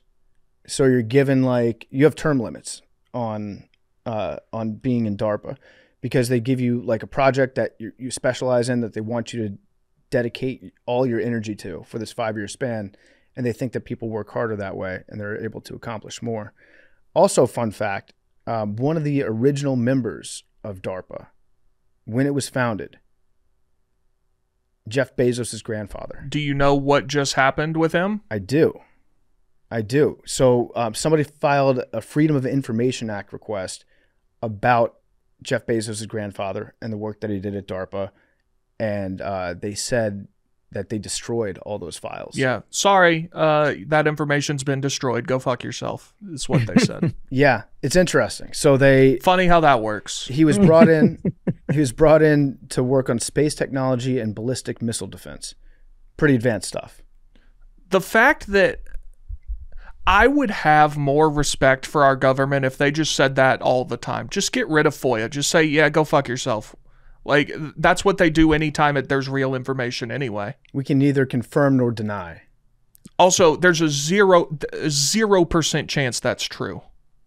That they destroyed it? I take that back. No, they might have. I take that back. It's either... I don't think it's true, but if they did, then that's even worse. Yeah. So what's the implication of this? If you were to pull on that thread... Worst case scenario, Jeff Bezos' grandfather, part of the shadow government. His grandson shows a lot of intelligence as a kid, and they're like, we can use this guy. We need him to start a bookstore and start selling books online. So part of the DARPA whole thing, which I didn't know about until we were looking into this, and now I'm very intrigued by it, is DARPA uses the guise of public companies to basically do its bidding of spying on Americans, different sorts of technological stuff. So like some people think that Facebook was concocted by DARPA, which if it was, would be the greatest trick the devil ever pulled. Yeah, hats off. Amazon too. And so now the grandfather of the richest guy in the world who started now the most ubiquitous company, at least in the country, probably in the world. Who do you think has more of our information, Apple or Amazon? Google. Google, yeah. But Amazon Web Services runs half the internet. What do you mean by web services? So there's Amazon and then there's AWS, Amazon Web Services, which a lot of other companies basically contract to run their websites. So Amazon has a lot more of your information than even just they have on their own shit. Okay. Like the clients of AWS have all of your shit. Then that falls into the Amazon umbrella. So, okay. So Google has the most visits per month in the world. I think it's 164.5 billion monthly visits. That's fucking crazy. And then there's YouTube is the second. So when you say Amazon webpage, like what is under that umbrella? I don't know, but it's a lot. They own a fuckload of servers. Yeah, they own like clouds. Yeah, they own the cloud, which DARPA, we can get into that in a little bit, they also have done cloud seeding. It says the top 10 AWS users are Netflix, Twitch, LinkedIn, Facebook, Turner Broadcasting, BBC, Baidu, ESPN. So yeah, I guess that's a different. Yeah, you might be right. It's a different question though, about like who owns like more of our lives and has the most data on us. If you go to a website, if you like go onto Twitch, doesn't necessarily mean that Twitch knows everything about you, but Amazon, in addition to knowing what you like to buy, where you live, phone numbers, personal information, they also have the AWS cloud services, which gets a fuckload of metadata about you, I would imagine. Google, I would say Google probably does though, because the amount of people that use Google for everyday apps to get around that put more personal information into that. Well, not just that, I think, so I'm reading a little bit more on it. It says Google has the most used search engine in the world with more than 90% of online queries taking place on that site. I don't know if I pronounced that correctly, but queries. There you go. So if over 90% of people are typing their questions, their thoughts, their whatever the case may be, they can kind of start to like build a digital skeleton of who we are as a society and who 1000%. you are as a person. Also interesting with DARPA, in addition to Jeff Bezos' grandfather working there and then them destroying all his files, they also started the internet. So Amazon wouldn't exist, obviously, without Jeff Bezos' grandfather, but also without the internet. They changed their acronym in 1972. They changed back in 72. At some point, they changed from being DARPA to just ARPA. They dropped the D. And just called themselves. Yeah. They said Advanced Research. Sometimes you got to do that shit every now and then. Let them know. Yeah, Billie Eilish. And so the Advanced Research Projects Agency. Oh, what? Wait, what? I got it. She likes women. Oh, yeah. I get what you're saying. Dropped the D. Okay. I was like, you got there. I thought she was young, and I thought she was playing. Every bar PFT has goes over Arian's head, no matter what he says. I like it. Let's do it. So yeah, they invented the internet. Not Al Gore. Don't let Al Gore fool you. But the internet. How did that rumor get started, bro? I think I'm going to guess, but I think it's an educated guess. I think Al Gore voted to fund ARPA, and then he's like, ipso facto, I created the internet because ARPA created the internet. Here's the quote. During my service in the United States Congress, I took the initiative in creating the internet. I took the initiative in moving forward a whole range of initiatives, he loves that word, that have proven to be important to our country's economic growth and environmental protection, improvements in our educational system. Yeah, so he did absolutely take credit for inventing it. I think his reasoning behind it was in Congress, he told some people to vote to fund ARPA. I don't know. But Al Gore did not invent the internet. He's not that old. He's been around for a while. I would say 70s. Yeah, but that's not old enough to have been in Congress when that was happening. He's 76. Well, maybe it is. Maybe That's pretty fucking old, bro. He directed funding into like further developing it, not like initiating the start of it for expanding Wow, it. he was sworn into the House of Representatives in 1977. Damn. Okay. And then was a senator from 85 to 93 and then vice president. Is that why they call it algorithm? Now you might have just cooked. You might have just cooked. I didn't hate it. Think about it. Yeah. So in 1969, ARPANET went live. That was the predecessor to the internet. And it went live in 69, and 6 years before that, in 1963, there was a memo that ARPA sent around. It was by a psychiatrist and a computer scientist named J.C.R. Licklider. That's such a funny name. He described the concept of an intergalactic computer network where computers are networked together. And he said that there's going to be limitations of existing programming languages and technology, but at some point, technology will advance and we'll be able to do this, connect all these computers together. And he persuaded his fellow ARPA scientists, Ivan Sutherland and Bob Taylor, of the importance of developing that technology. Then it went live in 1969 to a variety of ARPA-approved locations around the United States, different labs that were working on different projects, and I think there were like 20 to 30 of them that were all connected, sharing information at the time. Probably took forever to send an email. And then the World Wide Web started in CERN in Geneva in 1990, and that's when the internet started to go from just research institutions that were talking to each other to other businesses and open it up for everybody. But ARPA started the original internet, and then fast forward, what would that be, like 30 years? And then one of the originators of DARPA's grandkids starts his internet site and becomes the richest person in the world. Nepo baby Jeff Bezos. Yeah, interesting, isn't it? I had always heard that the internet was created at CERN. Yeah, so CERN, they took what ARPA had done, and then they opened it up in Geneva. So in 1990, it was Tim Berners-Lee that started the World Wide Web. So they took this private network and they took that concept and opened it up to everybody. So you didn't just have to be a member of ARPA or an ARPA location. I mean, it makes sense that like the U.S. secret shit would have created the internet, but yeah, I think this is what UFOs are too. What? DARPA shit. DARPA shit? Could be. They're developing. So think about this. Like, I'm going to go back to fighter planes because that's really my only frame of reference. The F-22, best plane ever, in my opinion.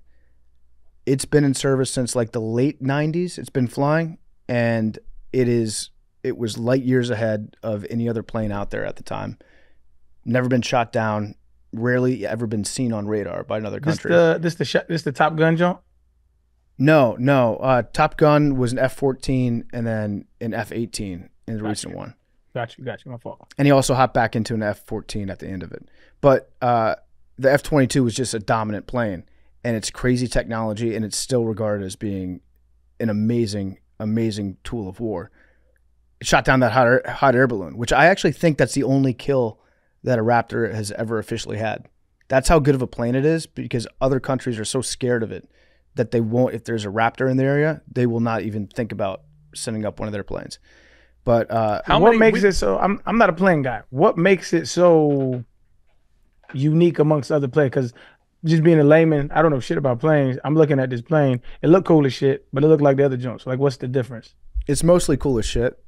But it's so stealth. So the radar cross section on it, you know how radars work? They like fire out radiation, and then they detect the radiation that bounces back to their sensor, and then that's how they determine what is in the air, how big it is, how far away it is, how fast it's traveling, that sort of thing.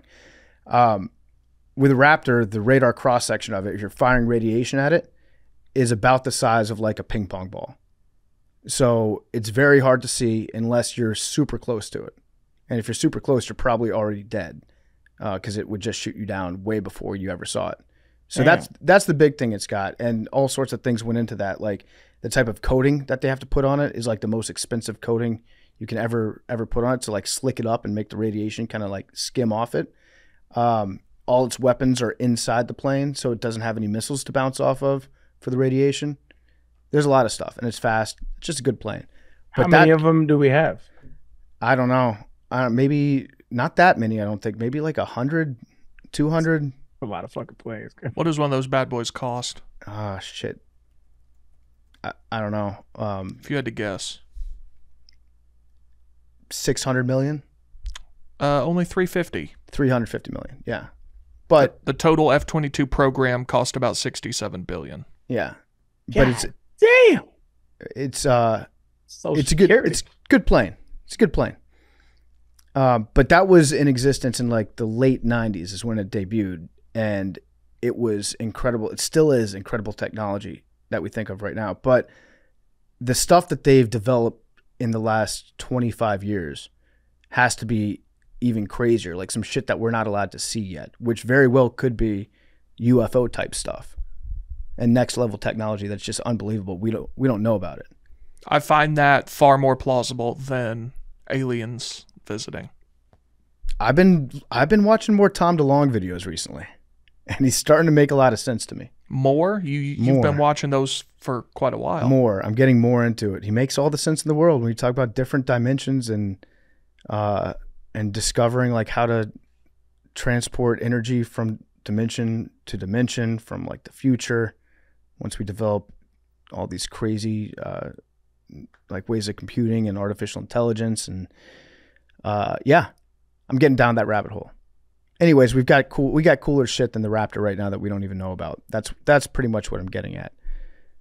But they've been involved in a lot of stuff, and they have a vested interest in always making sure that we're spending a shitload of money in defense.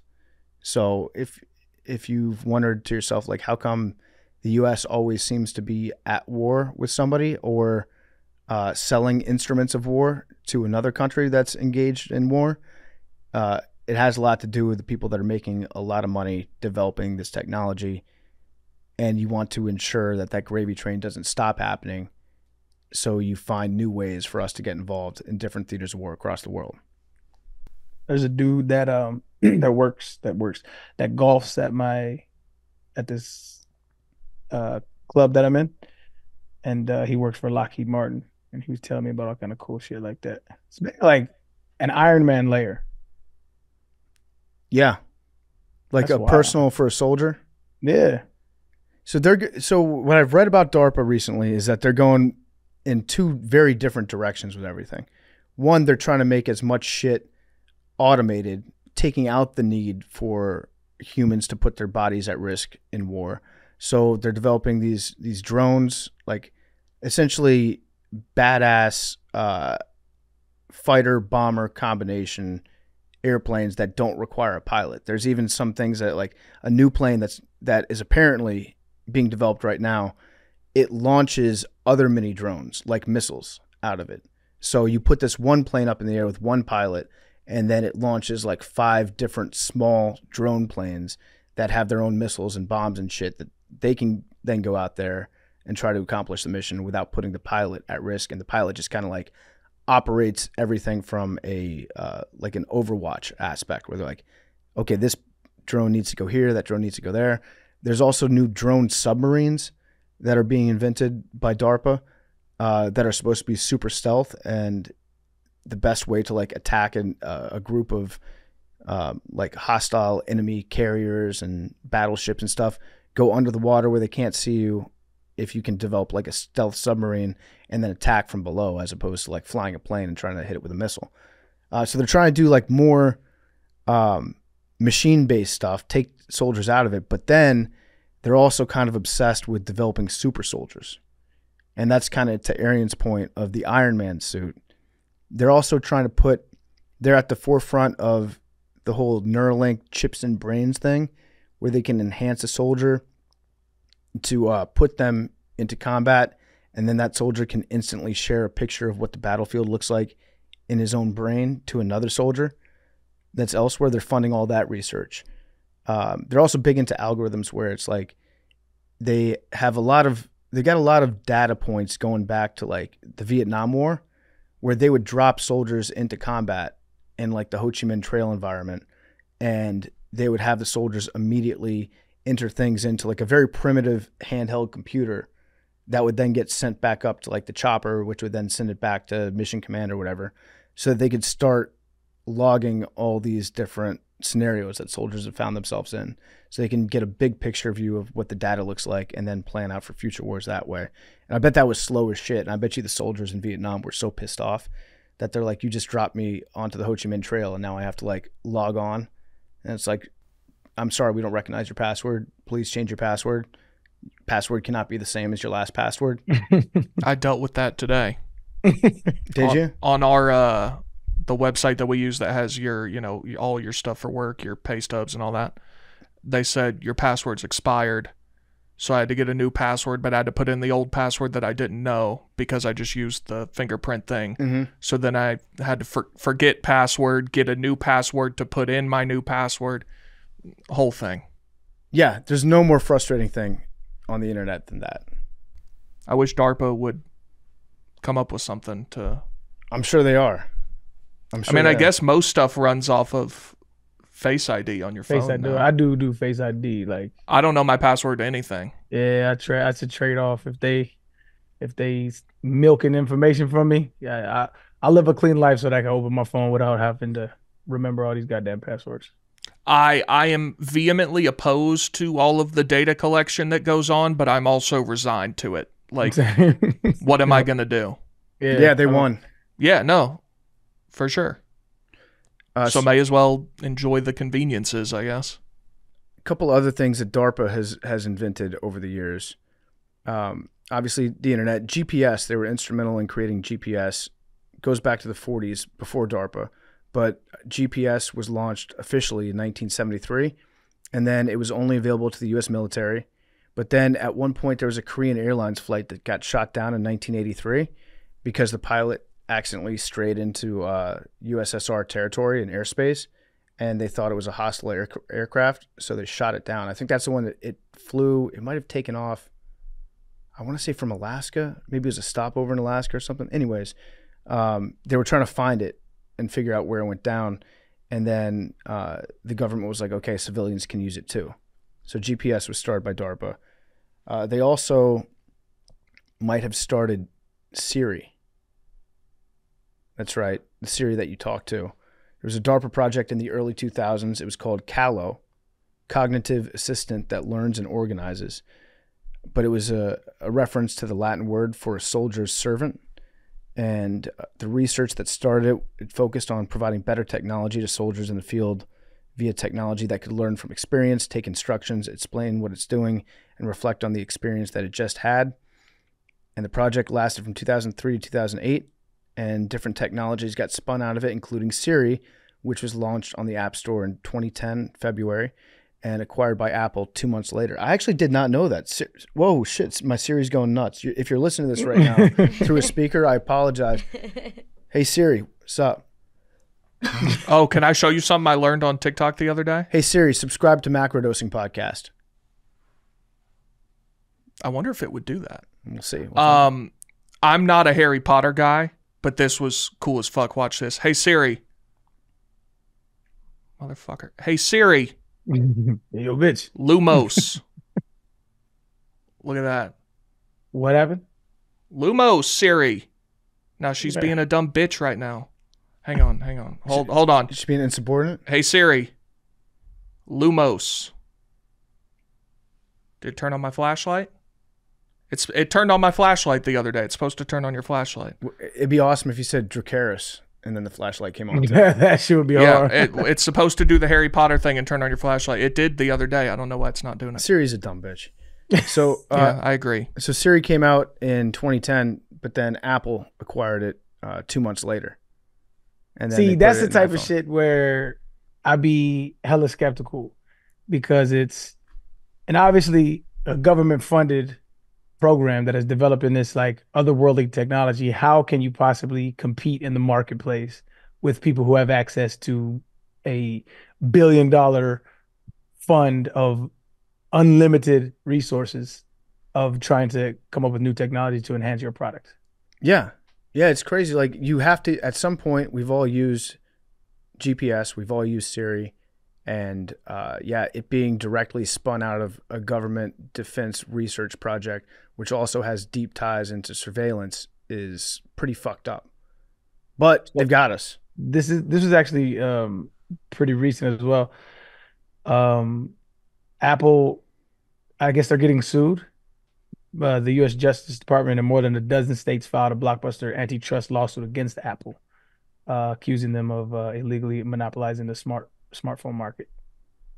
So that's kind of new. So we'll see what happens with that. But it's probably to my point. I had heard something about that a while back. I haven't dove into the case, but it's how can you compete with something like that? Honestly, I kind of prefer them monopolizing the smartphone market. Okay, say more. I mean, what states are suing so we can have more Androids? No, thank you. Yeah, so if you look at the freedoms, stats, those green bubbles are not it, dog. Yeah, that's no. part of the lawsuit. I think we talked about that. It's like the green bubble ostracizes people, and so as it should. And so Apple broke the law, according to the Justice Department, by othering Android users with the green bubble. Yeah, straight up. That's like it's part of the language. How much money, or you can give me a percentage of your salary, would you be willing to lose to not have an Android? Well, I don't have an Android. I know. So it's hard to say. So I'm saying... The thing is, if you talk to Android people, they love their Androids. Well, because they have to put on a brave face. Did you know that 65% of smartphones in America are Androids? They'll bring out those stats. Notice how they all have those fucking stats memorized. It's because they have to have something to combat being ostracized. Yeah. It's like when Nick Wright has his LeBron stats ready to go. Right. Anytime you talk about Michael Jordan. So I'm saying right now, if I took $1 off your annual salary to keep your iPhone, you would obviously take that. Yeah. So what is the maximum amount of money before you would be like, I can't lose that much money, I have to get an Android? Damn. It's actually 70%. 70% Android users? Yeah. I don't know. I feel like it would take a long time to switch over. There's all sorts of things that are second nature to me as an iPhone person. This guy's just not going to answer my question. No, I don't, because I'm trying to talk it out. No, it's a very simple question. Probably 10%. Really? I'm not that committed. I like my phone, I think. No, that's a lot, I think. Yeah? Yeah. It's going up though. So iPhone, when it first started out, iPhone was 34%, Android was 2%. That was in 2009. And then it went to 25% and 8%, 22%, 19%, and it fluctuates from there. But then, I think it hit peak. Android hit peak in 2018 with 75%. It's now at 70%, and Apple is at 28%. So I have to wait. You're saying 70% of all the smartphones in circulation are Androids? Yep. That can't be right. Yeah, that's what I'm saying. Like in the world, Android people will tell world. You. Yeah. What are the U.S. stats on that? Oh, see, I bet like in China and shit. Yeah. Okay. Yeah, U.S. it has to be flipped. Let's see. In the U.S., it's around. It's just under. So U.S. Oh, in the U.S. more people have Apple. For sure. I bet it's a lot more. Yeah. Let me see the stats.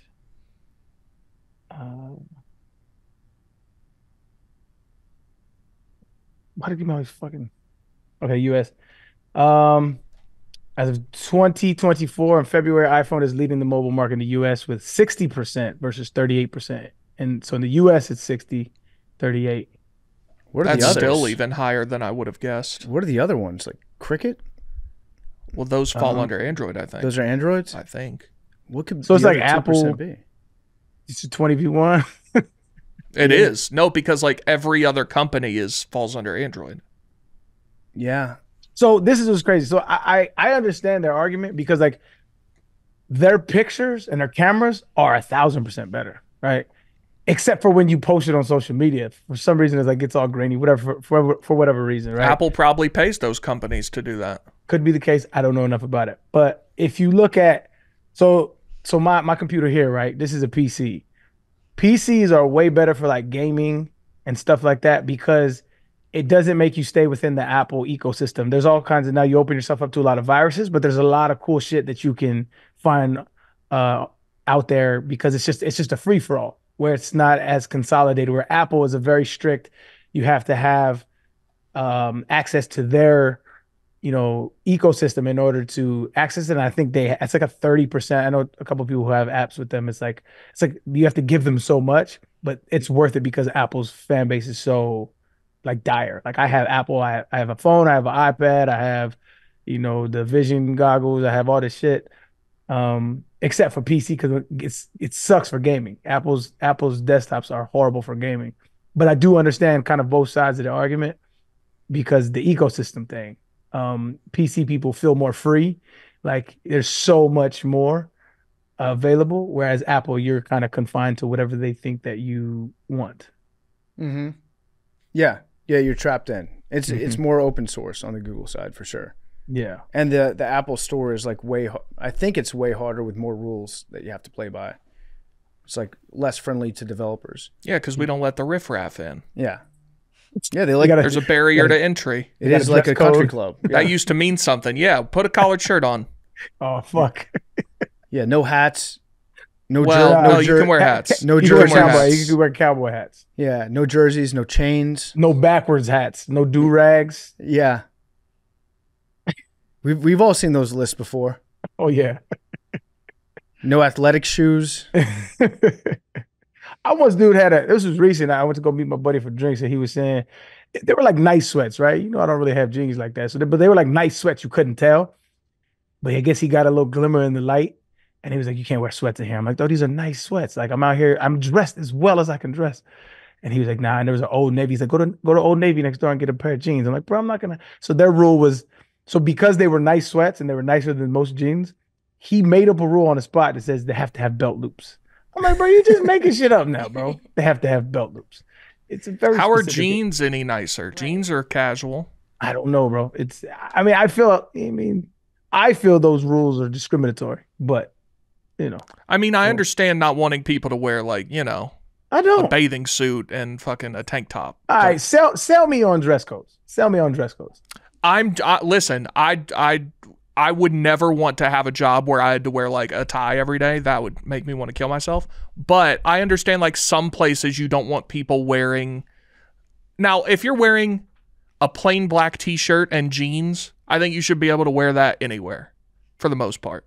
But right. Like, I understand why you don't want people wearing, a tank top and stuff. Like, see, I don't get that. It just doesn't look amazing. I think for the most part, because I have given some thought to this. I went to a black tie. I don't know if it was a gala or whatever it was, but it was here in Chicago. It was for Paws, the dog adoption company, and they work with Cello Blue. And so I went with Big Cat, and it was like a big year-end thing, big fundraiser for them. And it was black tie, right? And I was thinking about like, what if people just didn't wear black ties? What if they just got dressed in their normal thing, which for me would be like, I don't know, sweatpants, t-shirt, maybe shorts. And I think it's because everybody that's there, they take the time to like dress up, especially like women plan out their gowns, their dresses, their jewelry, makeup, that whole thing.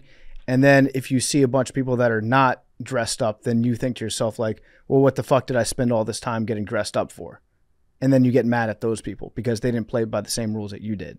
It's like some little kid shit. Yeah, that make clubhouse rules. That makes sense. But I just disagree. Because to me, it's like, because church always used to do this, right? So people that went to church, like they're very specific about dressing up for church, and also like the hat thing with churches and synagogues and mosques and all that shit. Like, right? It's like showing your respect to the Lord, right? Which just doesn't make any sense to me. Like you're respecting everybody else there. I'm like, well, that's not really respecting you, in my opinion. Because if I'm the most comfortable I am as a human being, that's me presenting you, me in my fullness of who I am. That's more respectful than me pretending to be something that I'm not, which is putting on a suit. I hate suits. So why would I pretend? This is me for real. Like this is what I wear when nobody looking at me. That's more respectful in my opinion. Maybe it's like if it's a really nice place and it wants you to dress up to get in the door, they want you to go out of your way to show that you really want to be there. It's like a barrier for entry where it's like, if somebody really wants to come here, I need them to do all this for me before you're allowed in the door. I think two things can be true at once. I think that's a part of it. I think the biggest part, I think, is classism. I think they don't like, a lot of those highbrow places don't like lower class people in their establishments. Yeah, country clubs for sure. I went to one with Hank this summer, and we sat down at a table, and about 5 seconds after we sat down, this dude spotted it with his back turned to us somehow. He just like stood up and goes, hat, and he pointed back over. Now, if you're someone that does that, kill yourself. Yeah, yeah, because the hat was on in the dining room. Yeah. Was this an employee or another patron? This was a patron. Kill yourself. Yeah, he wasn't even looking. He gave a look away, right? He looked like Steve Nash. He was like hat behind his back. It was like that's crazy. The funniest rule at my dad's country club, when I golf with him, women are allowed to wear hats in like the dining room area, which I actually appreciate because I hate taking my hat off. But I think it's very funny that like women are allowed to wear hats, but men are not. It'd be shit like that. A lot of the rules don't make any sense. And if you know anything about country clubs, there's a lot of bald dudes in country clubs. It's true. A country club that was very hat friendly would probably make a killing. It's like, you know what? You have to wear a hat inside, and it has to be one of those visors that has the fake hair that comes out of the top. So everyone's on the same playing field. That would be very funny. I briefly looked into becoming a visor guy a year or two ago. Couldn't pull it off. It's a very specific kind of guy. Yeah. Like Lane Kiffin, visor guy. I think the only way visors works if you have hair enough for it to stick out a little bit. Yeah, you know, it can drape over a little bit. Like when I had my locks, I had a couple visors, and it looks really fire. Like when it comes draping down. But if you just got like a regular buzz cut or whatever, and you got a visor on, that's the weirdest shit ever. Yeah, visors used to be big in golf. VJ Singh, big visor guy. Goat. Was Davis Love? I think he was a visor guy too. Fred Couples. Yep, Fred Couples. Visor guy. Now there's no visor. I don't think there's a single visor on the PGA Tour right now. I think you could be a visor guy, PFT. I tried to be a visor guy, but when you got really long hair, then it's tough too. That's when it looks good. You can like it folds over and shit. But not if it's really long hair that goes down past your shoulders while also folding over the visor part. Then it looks kind of weird. You know what you need? You know what you need to be? You need to change. This is how you need to change. No, don't do that. Don't do that. That shit's horrible. What you need to do is be a bandana dude. You need to wear bandanas underneath your head. That shit would be fire. Like Bret Michaels from Poison. Yeah, or was it Bret the Hitman Hart? Yeah, that type of vibe. Are you saying wear like a Tupac style that's just the band that goes around? Or are you saying the part that like goes over, covers your head like a No. You fold it into a nice little like, nice little band. Yeah. Wrap it around, put your hair over the top. Telling you, you'll make a killer. I might be a visor guy or a bandana guy this summer. That shit looks good, man. I'm telling you. I don't know if this is personal information, but you said you were going to grow your hair out until Danny Woodhead won a Super Bowl, right? Yeah. Was that okay? So I have two questions. Was that or wins the U.S. Open? Does he play golf? In golf, like that? He actually today. Wait, let me see. I was just texting with Danny last week because every year he tries to qualify for the U.S. Open. 2 years ago, he made it to like the last round of qualification, and he failed to qualify for the U.S. Open that was in Boston by just a few strokes, I think. Like he's right there. He almost made it, and he's doing it again this year. Let me see. His round of golf might be today. Well, my two questions were: was that the actual impetus for growing it out, and if so, would you have you been like thinking about cutting it ever? Or are you just gonna leave it long forever? Like, did you want it to be long? Yeah. When did I start? It was like 2012. It was when I quit my job, I think. And I was just like, you know what? I'm going to grow my hair out because I've always wanted to have long hair. And now is a good time to do it. I'm just going to be writing from home for the most part. So let's grow the hair out. And I was like, I'm just going to keep it growing until Danny wins the Super Bowl. So that was like right at the start. It was a combination. So do you ever want to have it short again or no? Yeah, I've thought about it because long hair, here's a little secret. It's a pain in the ass. I would imagine. There's a lot of, especially summertime, it gets hot. If it touches my ears, it's got to go. Yeah, well, that's the worst part when it's in that in-between stage. Yeah. Neither fish nor fowl. That's the way I was with a beard for a long time. I just couldn't get over the hump. And then I finally just had to do it. Okay, Big T, can you look up online, just search for Danny Woodhead golf? Because he is golfing today. This is his qualification day. No word? Yeah. That's what's up. Yeah, he's really good. So shout out Danny. I hope by the time this comes out, I hope you have advanced and you're now in the next round of qualification, because it'd be awesome to see you in the U.S. Open. I'll cut my hair if Danny Woodhead, maybe if he makes the cut at a U.S. Open. That would be very, very hard to do. No. Makes a qualify. Like, that's a high ass bar. Oh, maybe you just don't want to cut your hair. That makes sense. All right. No, but what I'm saying is Danny Woodhead 2 years ago, he made it to the last round of qualification. Brother, I don't think you understand how hard that is to qualify for the U.S. Open. I know it's very, very hard, and he was right on the doorstep last time. All right. What did he shoot? On his last round, I think he shot a couple over par, but he was one of the top qualifiers in the first round of qualification. Like he was very much in the discussion for it. It was not out of nowhere. Like no, I'm not doubting you. I'm just saying that's just a higher bar. If he makes the U.S. Open, that should be celebrated as a great sport feat. Yeah, like that's amazing, bro. Yeah, it would be incredible. But I don't want to. It would be incredible, but I feel like I don't want to cut my fucking hair. I gotta set the bar just a little bit higher, I think. I'm with you. All right, I'm with you. I'm not seeing anything about his round today. The most recent tweet featuring his name is, who had the better season, 2014 Brandon LaFell or 2012 Danny Woodhead? Danny. Not even a question. Should have won a Super Bowl. Scored a touchdown in a Super Bowl. Back to DARPA real quick. There's other stuff that they've invented. You know the robot dogs? We haven't gotten any robot dog content recently. No, there was some a few weeks ago. Did I miss it? Yeah.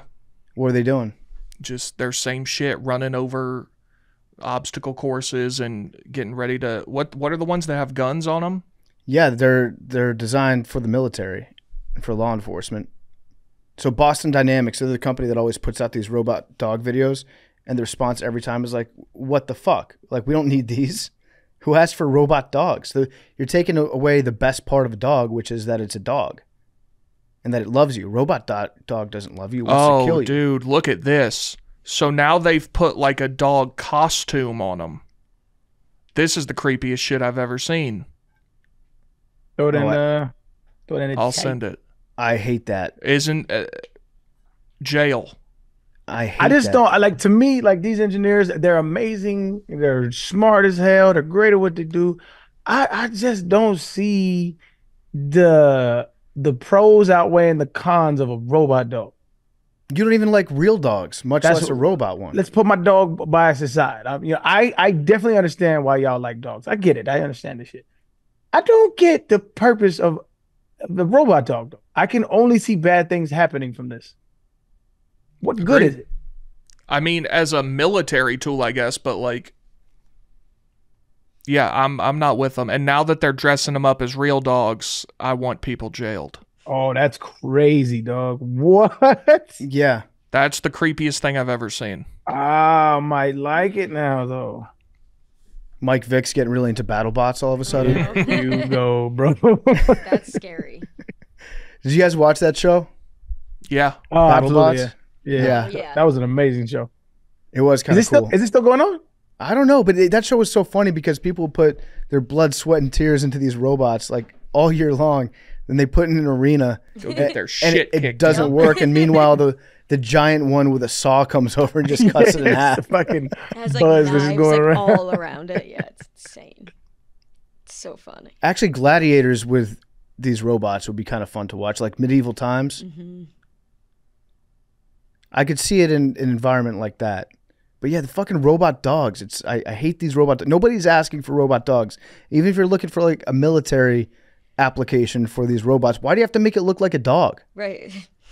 Can't it look like anything else? Why are you? Dogs are catching strays off this. They need a rebrand. Yeah. If you're gonna be evil, make it really evil. They're robot dragons. Well, you know, the ones that have flamethrowers on them now. Jesus Christ. So the dogs do? Uh-huh. You haven't seen that?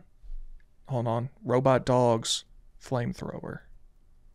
So to me, this seems like DARPA. Yeah, they're meant to like look forward into the future for, let's think of all the different applications we could possibly need in different types of conflicts: urban warfare, jungle warfare, desert warfare, Arctic warfare.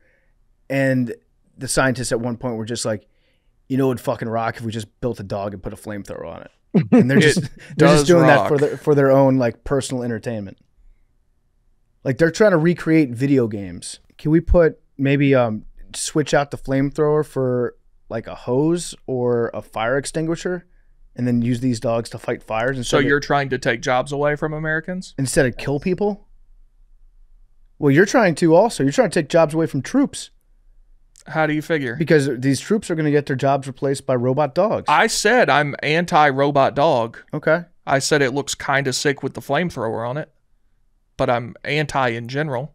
Here's what you do. You make the robot dogs, you make them Dalmatians, and you put fire extinguishers on them, and then you send them into burning buildings that firefighters can't even go in. So, like firefighters, yeah, stand on the outside, squirt your hose onto the fire, continue to do that, but they're not going to go inside a building that's like actively collapsing.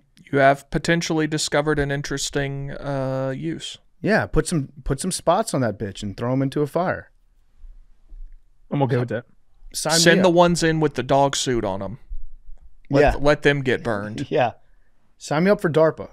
I could help you guys out. They also invented the graphical user interface and the mouse, which it's kind of hard to imagine, but when computers were first coming out, when they were becoming a thing, you had to figure out how to display all the information you were doing and like how to access the different programs. So you weren't just like going up to a big metal box and like pressing a button on it and being like, okay, now I'm in the spreadsheet and I need you to print me out a spreadsheet. So I'll press another button on the box. In order to navigate the different programs, they invented the screen and then the mouse to click on things that would open up different applications. So that was also DARPA. Important invention. Very important, yeah. They also invented the swipeable interface, which I still don't know how that works. Does anybody know how touchscreens actually work? That's actually crazy. Yeah, it's just like I'm looking at a TV and then I'm pressing on the screen, and then it just I don't know. I don't know how anything works. Yeah. Like you just do it. If we got sent back in time and had to explain to people in the 1800s like what we have, you'd have no clue what to do. Yeah. Yeah, no idea. What if there was like a Spirit Airlines version of a smartphone where it was like it's Android. Where it was like free and data was pretty much free, except it charged you like 10 cents every time you pressed a button on the screen. You'd rack up millions. Yeah. You get the phone, you can take and make calls all you want, but every time you want to open up an application, 10 cents. Even just a penny. How many times? I wonder if I could count how many times throughout a day I touch my phone. Yeah. Does it count keystrokes? Like it counts screen time? Yeah. Each pick up and put down of your finger. How many do you think it would be? Thousands. 10,000. Yeah. A lot of letters, a lot of texting, a lot of typing. Maybe more. A lot of closing applications. Probably more. And the last, I would say, it's probably different for you though, Big T, but I would say in the last probably like 5 to 6 years, my interfacing with my phone has become so much more. Whereas before, like I had a phone, but I wasn't on it like that. But like now, I'm kind of on it. And that's why I like golf, because it kind of takes me away from it. Is that y'all's experience, or is that just me? That it's kind of grown. No, I mean, if I am awake, I am using a screen of some sort. Yeah. Yeah, unless you play golf. Mm-hmm. That's what I do it for 4 or 5 hours. Couldn't care less what's happening. That's what I like about working out in general, but you still find yourself on your phone like between sets, checking emails, sending texts, changing the song. That's why I like workout classes. Yeah. What's the longest y'all gone without being on your phone? Keep it a bean. Ooh. I did a Catholic retreat in high school, and that was like 2.5 days. Probably when we played golf a couple weeks ago. I I'm mean, other re- than that, like, Yeah, like I'm really thinking it hasn't been. I need a detox, bro. I'm just like this is not okay. I haven't really thought about it, but like I can't think of a time. I don't think I could go a day without looking at it at all. I think you could look at it. I don't know. I really don't. Like on That's a vacation? No, I couldn't. I think it would be hard if you did like a vacation without a big T. I think it would be hard for like the first day, and then you could deal with it. No, because I've done them. I've gone on cruises where like you can't use your phone and it's horrible. Yeah. If I was like with my family on vacation, I think I could. It's actually really sad to think about this, Arian, because even if I'm playing golf, I'm still using 18 birdies and like logging my score on each hole, so I can keep track of it. Yeah, I guess I didn't really use my phone much when I was at the JMU Wisconsin game because there wasn't good service there, and I was watching the game. Playing basketball. Like if you're playing a sport, you're obviously not using your phone, or golf. But again, with golf, there's still like these brief moments that you're on it. Well, when I play music, if I'm doing like a live show, not on my phone at all. That's what I'm looking forward to about this. Yeah. By the way, May 31st, tickets are almost sold out here in Chicago. If you're in Chicago, come out, see Pup Punk Friday, May 31st. I'm flying to New York this weekend on Friday. We're going to get a practice in, and we're going to debut a bunch of new songs that we're very excited about. So come out and see us, and there'll be a bunch of people from Barstool that are going to be out there and performing on stage. Arian, you're coming out, right? Yeah, I'm gonna pull up. I think we'll all be there. Oh, wait, Arian, are you really? No, I don't know. Okay. I was going with it. It's what you do, man. You just kind of trap me into things, and I say yes, and then it goes viral, and then Yeah. Fact. So DARPA has also was that your most viral internet moment? It's one of the most viral in like the history of this company. Is it really? It did Yeah. massive numbers. It might. Yeah. I'm trying to think what moment has been bigger than that. Jerry's hole in one? That was pretty big. In terms of total interactions, I don't know, because like that was huge. Obviously, Jerry had, but it was like for a moment. You know, it was like a couple hours, and everybody was focused on Jerry. But that went to like all corners of the world. The NFL's main marketing strategy 6 months later was based on that, Yeah. Yeah, That is all last pretty year. fucking cool, though. which we have yet to see a dime from, by the didn't way. get a fucking penny, but you know what? I'm gonna tell my kids about it. You didn't even get to be in the commercial. Right. Should have been. That's wild, dog. Like, Yeah. come on, man. What are we doing? Well, that's because it was on a Barstool show. If that was on like your own show, you would have been probably. Maybe. I mean, Yeah, for sure. You would have been at the Super Bowl. maybe. Yeah, you would have I done a voiceover for the Super Bowl like you're reading a screenplay, and you're like, Yeah. interior. So it's kind of Lights known the go on. NFL don't fuck with y'all. Rod- Oh, I mean, they've said it. It's like They banned PFT. every team does, but the league hates us. What did they ban you from? What, bro? So at the Super Bowl this year in Vegas, they distributed this flyer to all the local hotels, every NFL setup that was going on, whether it be Radio Row or any other official like installation or activation that the league had at the Super Bowl, with our pictures on it. It was like me, Hank, Liam, I forget who else, Caleb, I think was also on Caleb this. was. And it had our pictures, and it said, these guys are known troublemakers. They're not trespassing. They have a right to be places, but they tend to attract a crowd and can often be disruptive.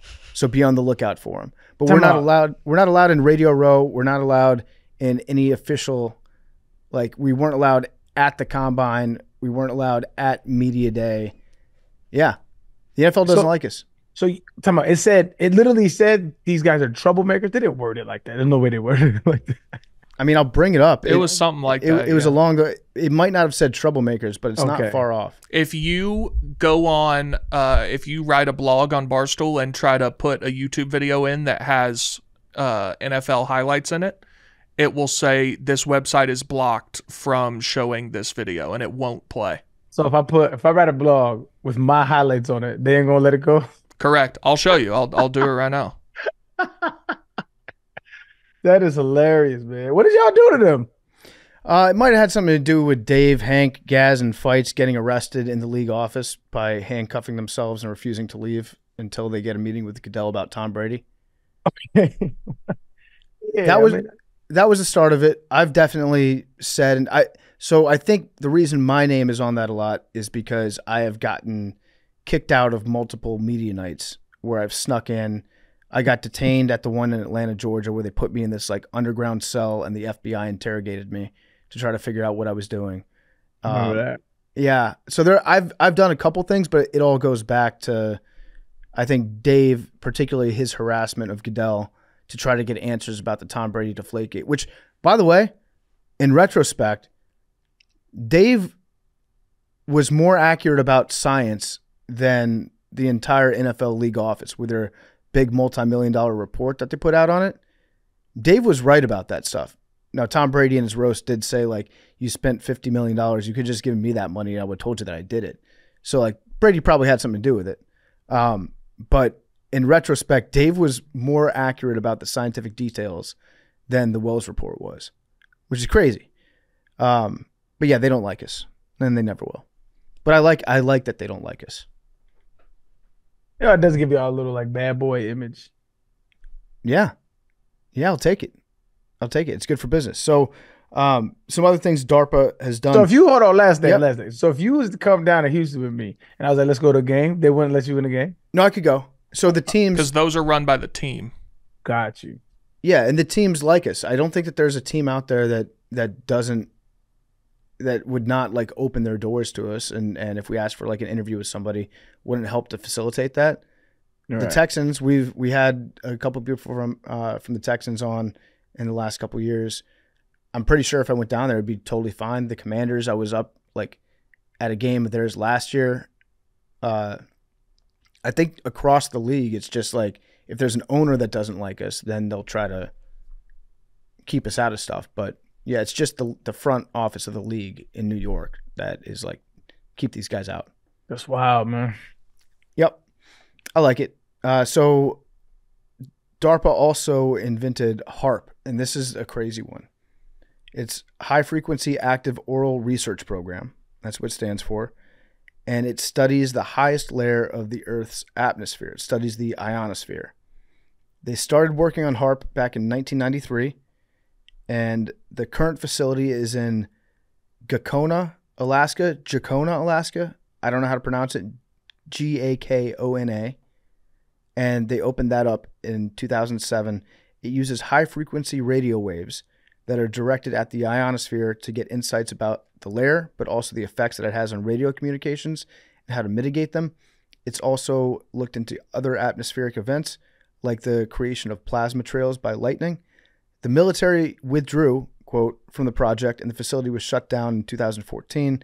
The original plan was to dismantle it, but it was handed over to the University of Alaska Fairbanks, which now allows researchers to use it on a pay-per-use basis. So it's like a big research facility that anybody can use. But the military says that they got out of it in 2014. There's also been accusations of them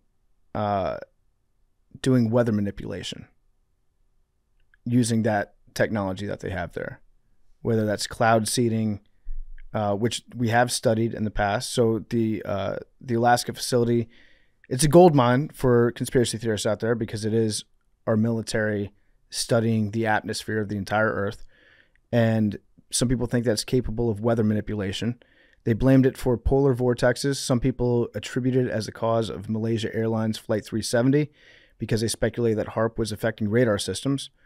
Others believe that HARP caused the 2011 Japan earthquake that touched off the Fukushima nuclear plant disaster because NASA found that atmospheric anomalies over Japan days before the quake. And then finally, there are some that believe that HARP brought down the space Shuttle Columbia explosion in the atmosphere in 2003.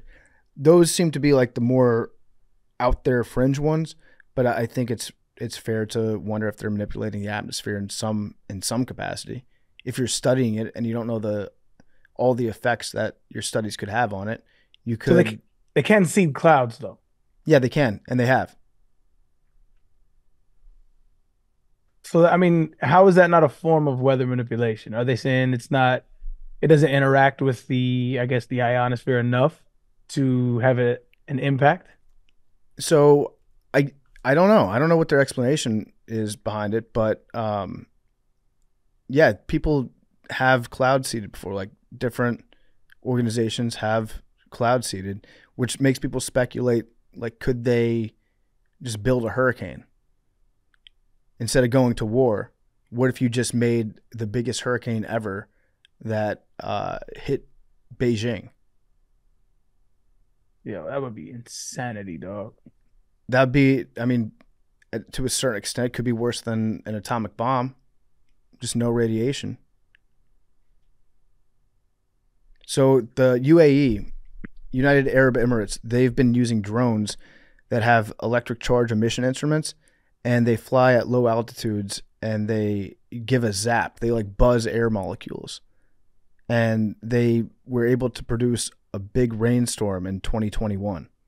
So it rained almost 7 millimeters, which is big for the desert, UAE, July 20th, 2021. Okay.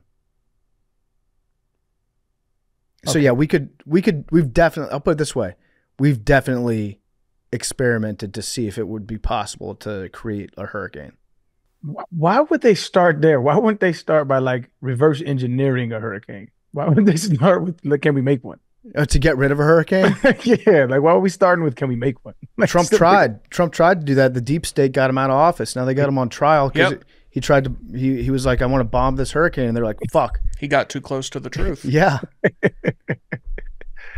Honestly, all right, we can laugh about Trump. If I were in the Oval Office, I would probably ask a bunch of really dumb questions, because I would assume that there's a lot of stuff that the important people and the big scientists know that regular people don't know. So I'd probably be like on the side, like, hey, dinosaurs weren't actually real, right? And just try to get the real intel, like, hey, you guys killed Kennedy, right? Did the CIA? I would say a bunch, like, can we bomb a hurricane? Do you believe in the Book of Secrets? Oh, the National Book of Secrets? I've watched the TV show. It's a film, but well, there's also, or is there a documentary? There's also a multi-part TV show. Oh, really? Yeah. What's really? that on? What's it on? I think it was on Netflix. America's Book of Secrets. I think that's what it was called. I gotta watch that. Yeah, I'm gonna check that out too. I don't think that they have a book. That seems like it'd be kind of dangerous. But there's got to be some sort of written record that only presidents have seen. Maybe not one book that all of them get, but like maybe Clinton left some notes for Bush that was like, hey, by the way, because they all write a letter to each other. Yep. Maybe in the letter they're like, ask about this. Did we ever find out what Trump's letter to Biden was? That's something I would love to read. That would be a fun letter to have. Is it out there? Has anybody talked about it? I don't think so. Biden couldn't tell you either. He doesn't remember. I remember when Clinton left the White House, a big controversy at the time because of the way that the 2000 election shook out.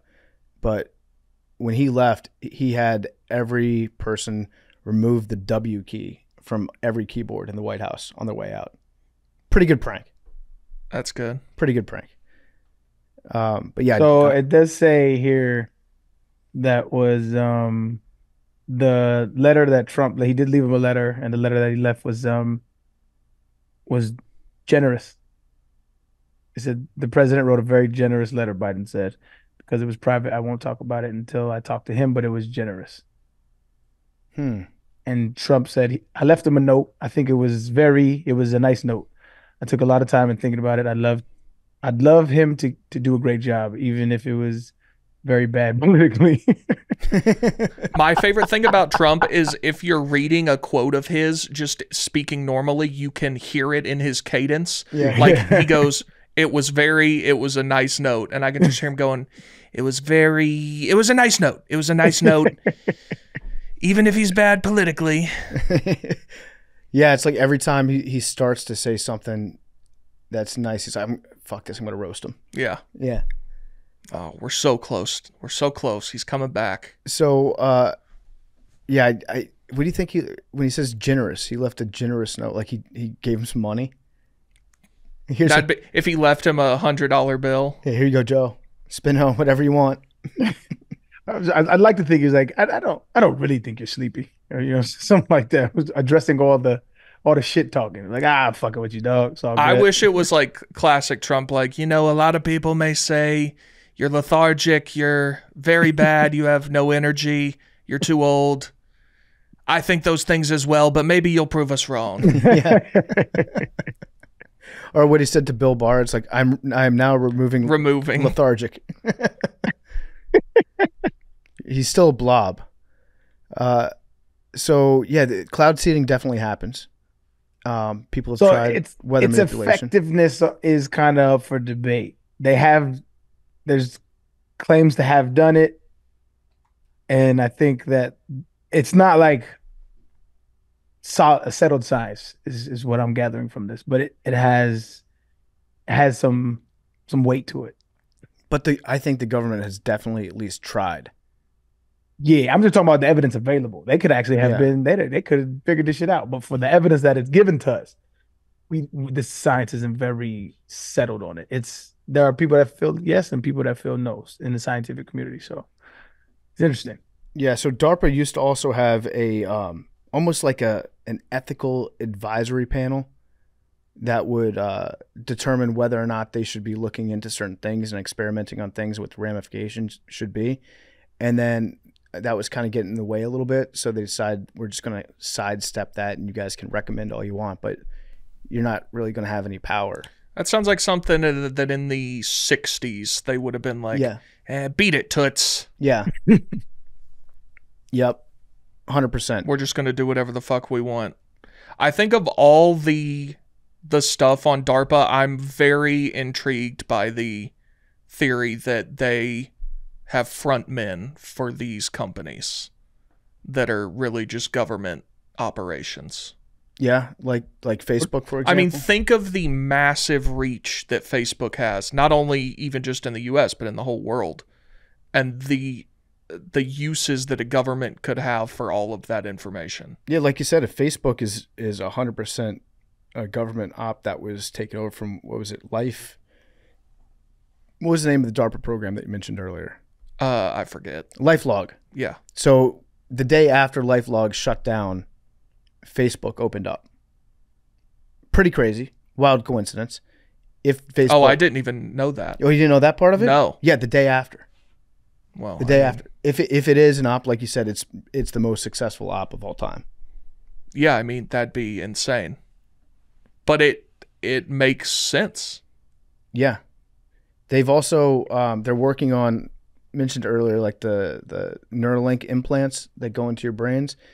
They've been able to control a moth. They've admitted to that. How hard is it to control a moth anyway? Just turn a light on. Yeah, it's like I've developed ESP. Yeah, this moth has been hypnotized by the United States government. Yeah, I'm gonna need to see something. I'm gonna need to see something better than a moth. Well, they claim that they can have it fly around wherever and control where it goes and lands. I could do that too. Take a light and fucking spin it. Get one of those little things you get at the amusement park for the kids, the light that spins around. Yeah, they've also just for the kids. Just saying. But they're definitely are you buying shit like that when you go to? Oh my god, bro! When I go to an amusement park, I'm all in. Big teddy bears, stupid hats, fucking. Well, but that's cones, different than whatever. If it makes noise? Remember those little when you turn it upside down? It was yeah. I need all that shit. I need everything. I was at the Cubs game last night, and outside there was somebody selling like translucent pool noodles that had lights in them. Oh yeah. And something in the recesses of my brain was like, you need that. You got to get that, dog. I need all that shit. And I didn't, but I really wanted to. I need ring pops. I need everything, bro. Cotton candy. I'm such a child when I go to amusement parks, bro. I let it all out. I like that. Yo, I don't know where you at with the list, but I didn't see this one on the list that I was just doing some my own research on. Programmable shape-shifting matter. So like they're able and they've created like matter that can like move and do things. So like for instance, you could have it go inside somebody's body and create a task or do a task, or you can have it slither under a door and do stuff. You can have it replicate an entire body and stuff like that. This is fire. What's that Robin Williams movie with the like slime? Flubber. That's what it sounds Flubber. like. Yeah, it's flubber, dog. They made flubber. Another one was cars for blind people. Okay. I'm not laughing. It says DARPA is looking into technology that could allow blind people to drive by combining non-visual sensors like lasers with tactical indicators, like a glove that vibrates telling you to turn. They said, while it's a lofty goal, the implications for this technology could drastically increase car safety in years to come, eventually moving us to a kind of a car autopilot. Remember shit like this when you're shilling for paying taxes, that this is what it's going to. I think this should be a thing. Cars drive themselves now. But I mean, think about this was a government funded program that led us to the internet, that led us to Siri, that led us to there are plenty of great uses. Well, this is what I'm saying. If I have a problem with my tax dollars, it's not for this. This is good. Now, does that mean every single thing that they shell out, I'm going to agree with? No, but we are expanding the reaches of our knowledge. And for that, I am all for crowdfunding that. That is what we should be doing. We should be trying to do the craziest shit ever. Now, granted, I'm not with the militaristic aspect of it, but that's the world we live in. We live in a fucking bloodthirsty world. But aside from that, there's another one. Look at this. Mind-controlled artificial arms, so like synthetic limbs. Bruh. Like you're against that? No, I'm not against that. The cars for blind people, that probably cost a lot of money, and that seems a bit superfluous. All right, let me flip it. 20 years from now, it does cut away from the job market, right? But that's beside the point. You got 20, 30 years from now, nobody's driving anymore. Everything's autopilot. We exponentially have decreased traffic fatalities. There are no traffic fatalities. Was that worth it? Yes. It has to start somewhere. I agree. Just for blind people, it sounded a little ridiculous. But well, I think they do it initially for a reason, and then we find other applications. Don't get me wrong. There are far worse things that we spend money on. Now I'm with you. Now I would like to see receipts of everything we spend the tax dollars on. I mean, dude, go read any bill, like any spending bill that's about. It could be anything, and in it, we're funding pig heart research in Arkansas, or like every congressman. That one kind of makes sense though. Well, I'm just there's all sorts of like AIDS research in worms. Like they do all sorts of crazy shit. Maybe some shit that actually matters though. Yeah, so the pig heart research, like pig hearts are very similar to human hearts. So if you can figure out, okay, that was just something I was just stringing words together. I don't know. I'll give you an example. Okay. And shit, I haven't even looked into this one. There might be like a really great application for this, but I still remember at least the headline: government studying shrimp running on an underwater treadmill. I'm sure that happened. There's gotta be more to that, dog. Look it up. There might be, because if it's just a dude that's watching a shrimp run a marathon on a treadmill, like that's a pretty sick job. That's really the dream. I have to look this up, bro. Yeah, figure that one out for me, Big T. Shrimp run on treadmill. Here's a U.S. congressman named Bill Posey. I don't know. He represents Florida's 8th congressional district, and on his website, he has a list of wasteful spending that itemized. So, like, here he's got $104 million for a harbor and an airport in a town with no roads and 75 full-time residents. Yeah, they like to do that shit where it's like, that's how you get reelected, is by you get a lot of money into your district. You build a community center or something like that. This is a pretty extreme example where it's like build a giant port and hopefully a town will grow around it. In 2011, the Department of Agriculture spent $50,000 on the second annual Hawaii Chocolate Festival. Okay. So it's shit like that. That's a lot of, how much money? 50 grand. That's actually not that much money for a festival. But there's 5,000 of those 50 grands. Yeah. I'm just thinking like you could, it sounds like that's a very efficiently run festival. Okay, so I found the shrimp running on the treadmill thing. Okay, yeah. What's that about? It's kind of out of context, but I understand your point. But it's funny as shit when that becomes like the poster child for the critique of the research being done.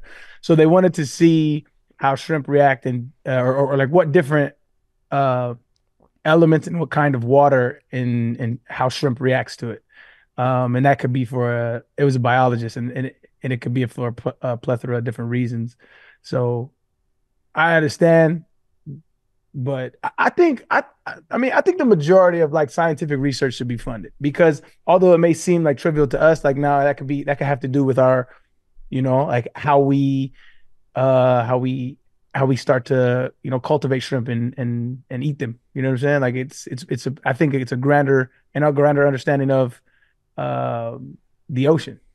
But I think not every single scientific research point is going to make perfect sense and be, perfectly applicable. I think sometimes you're like, I have a hunch and that hunch leads to good things and sometimes it doesn't, but I think that's just scientific inquiry in general. So I don't think we should, I think if we're looking at cutting shit, I just don't think science is the place to do it. I think we should do everything in our power to throw money at that. What do you think about the $440,000 the National Institute of Health spent on studying the behavior of male prostitutes in Vietnam? I would have to see the study. I don't want to make an assumption, man. I would have to see the study, man. Yeah, what were they trying to glean from that? That's a lot of money. Vietnam's cheap. Yeah, no idea. We spent $750,000 to build a new soccer field at Guantanamo. Okay. That can't be real. I don't know. That seems like a ton of money. Well, I know turf is expensive. Did we build a turf soccer field for the inmates at Guantanamo? Or for the people that work there? It says inmates. Yeah, let's look that up. Guantanamo commander defends $744,000 soccer field. That's from Reuters in 2012. Okay, what does he say? The U.S. Admiral in charge of the Guantanamo Bay detention camp is defending the decision to build a $740,000 soccer field for well-behaved prisoners and said critics misunderstood the facility's purpose and logistics. Rear Admiral David Wood said the camp's mission was not to punish foreign captives unnecessarily, many of whom have been held there for 10 years already. He said his job is to detain them away from the battlefield under safe and humane conditions, and that providing socialization opportunities was part of that. Yeah, so we could do an entire episode on Guantanamo and how it's been used. Because obviously we were conducting a war in Afghanistan after 9/11, and then we were conducting a war in Iraq for 9/11 pretenses. That was not actually a war that we needed to be in. And we redefined who we were fighting against. So in the middle of it, Rumsfeld, I still remember when he was like, they're actually not enemy soldiers. Stop calling. He said that to the press in one of his famous briefings. He was like, don't call them enemy soldiers. They're enemy combatants. And the reason why he did that was so that he could circumvent different laws, international laws about their treatment, how long you could detain them, who you could arrest, all that stuff. So definitely a lot of people from the Taliban and from Al-Qaeda that we arrested or detained using those like specific parameters that probably were trying to kill us and were planning terrorism and all that shit. But certainly there were people that we picked up when we rounded up like an entire country that were not active combatants against us. And then now we have to figure out how long do we keep them in prison for? Are we just going to put them in Cuba for the rest of their lives? And that's why Obama was like, I'm going to shut down Guantanamo when I get elected. Still waiting on that, by the way, Barack. Didn't get around to that. I think he said day one that was going to be one of his things. How many day one political promises are ever done on day one? I don't know, because day one, it's like you're throwing a party. Well, first work day, first Monday. So first Monday in the office. What day are inaugurations? Do they do those on Tuesday? Tuesday. So yeah, you give yourself Wednesday's to recover. Thursday's basically Thursday. The weekend. It's already Friday. So yeah. So following Monday. Yeah, the following Monday is day one. in the office. Probably, I'd say 10% of them actually get done. Maybe. I think when you're running for office, you think that you can do a lot of stuff on day one that you actually can't do until, like, it takes time. Have you heard, you were talking about combatants. Have you heard Cat Williams' joke about combatants and insurgents? No. It's very good. I won't redo it, but you can listen to it. It's very funny. Just cover the joke. No. Please? I'll let him tell it. Does he say words that you can't say? No, I don't think so. I'm just not going to do a Cat Williams bit. Okay, I'll have to look it up.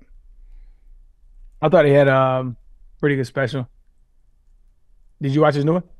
No, I didn't know he came out with a new one. Yeah, it came out on. It was live. I don't know, so it should be still on there. It was live. What was that? Saturday night? Yeah, Saturday night. There was a live Netflix event.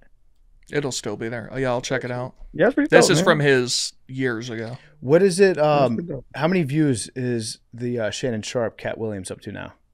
Say that one more time. There's no telling. Cat Williams, Shannon Sharp. How many people have watched that on YouTube now?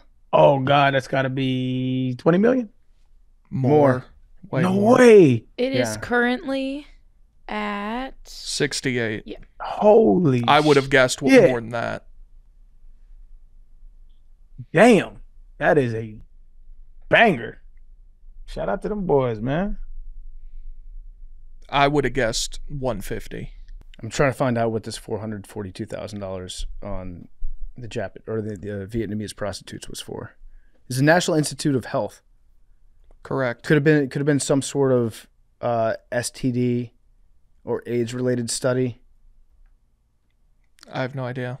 I don't know either. The government also spent $615,000 on the Grateful Dead. They were spent to digitize Grateful Dead concert tickets, T-shirts, and photographs for a free public archive at the University of California at Santa Cruz. That's kind of crazy that the government is now paying to like memorize the Grateful Dead or memorialize. Memorialize? But that means you're dead. Are they dead? No, the dead. aren't half of The them dead are alive. The dead are alive. All of them? No, a bunch of the dead are dead. But the dead is alive.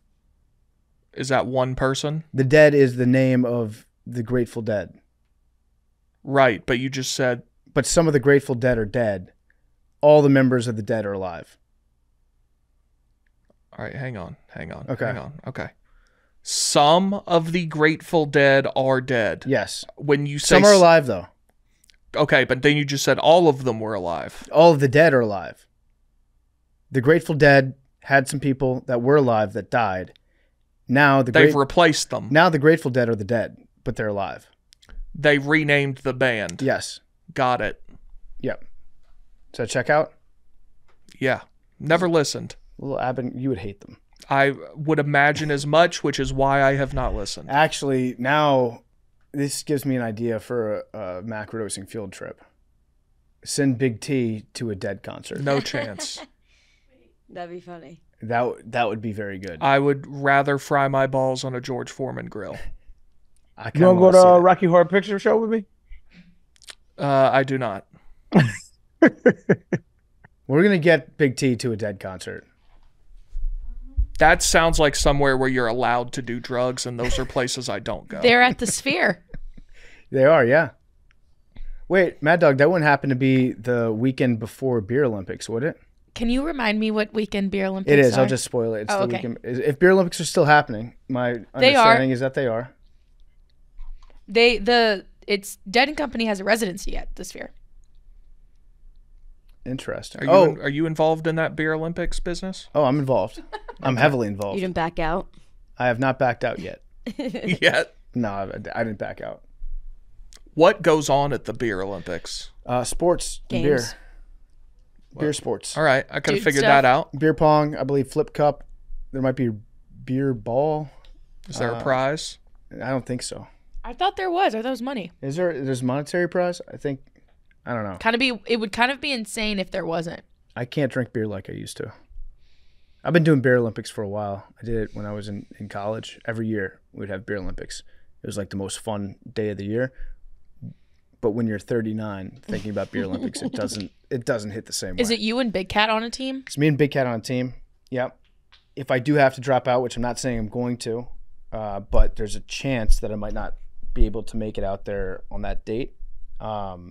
and then Max will be filling in for me.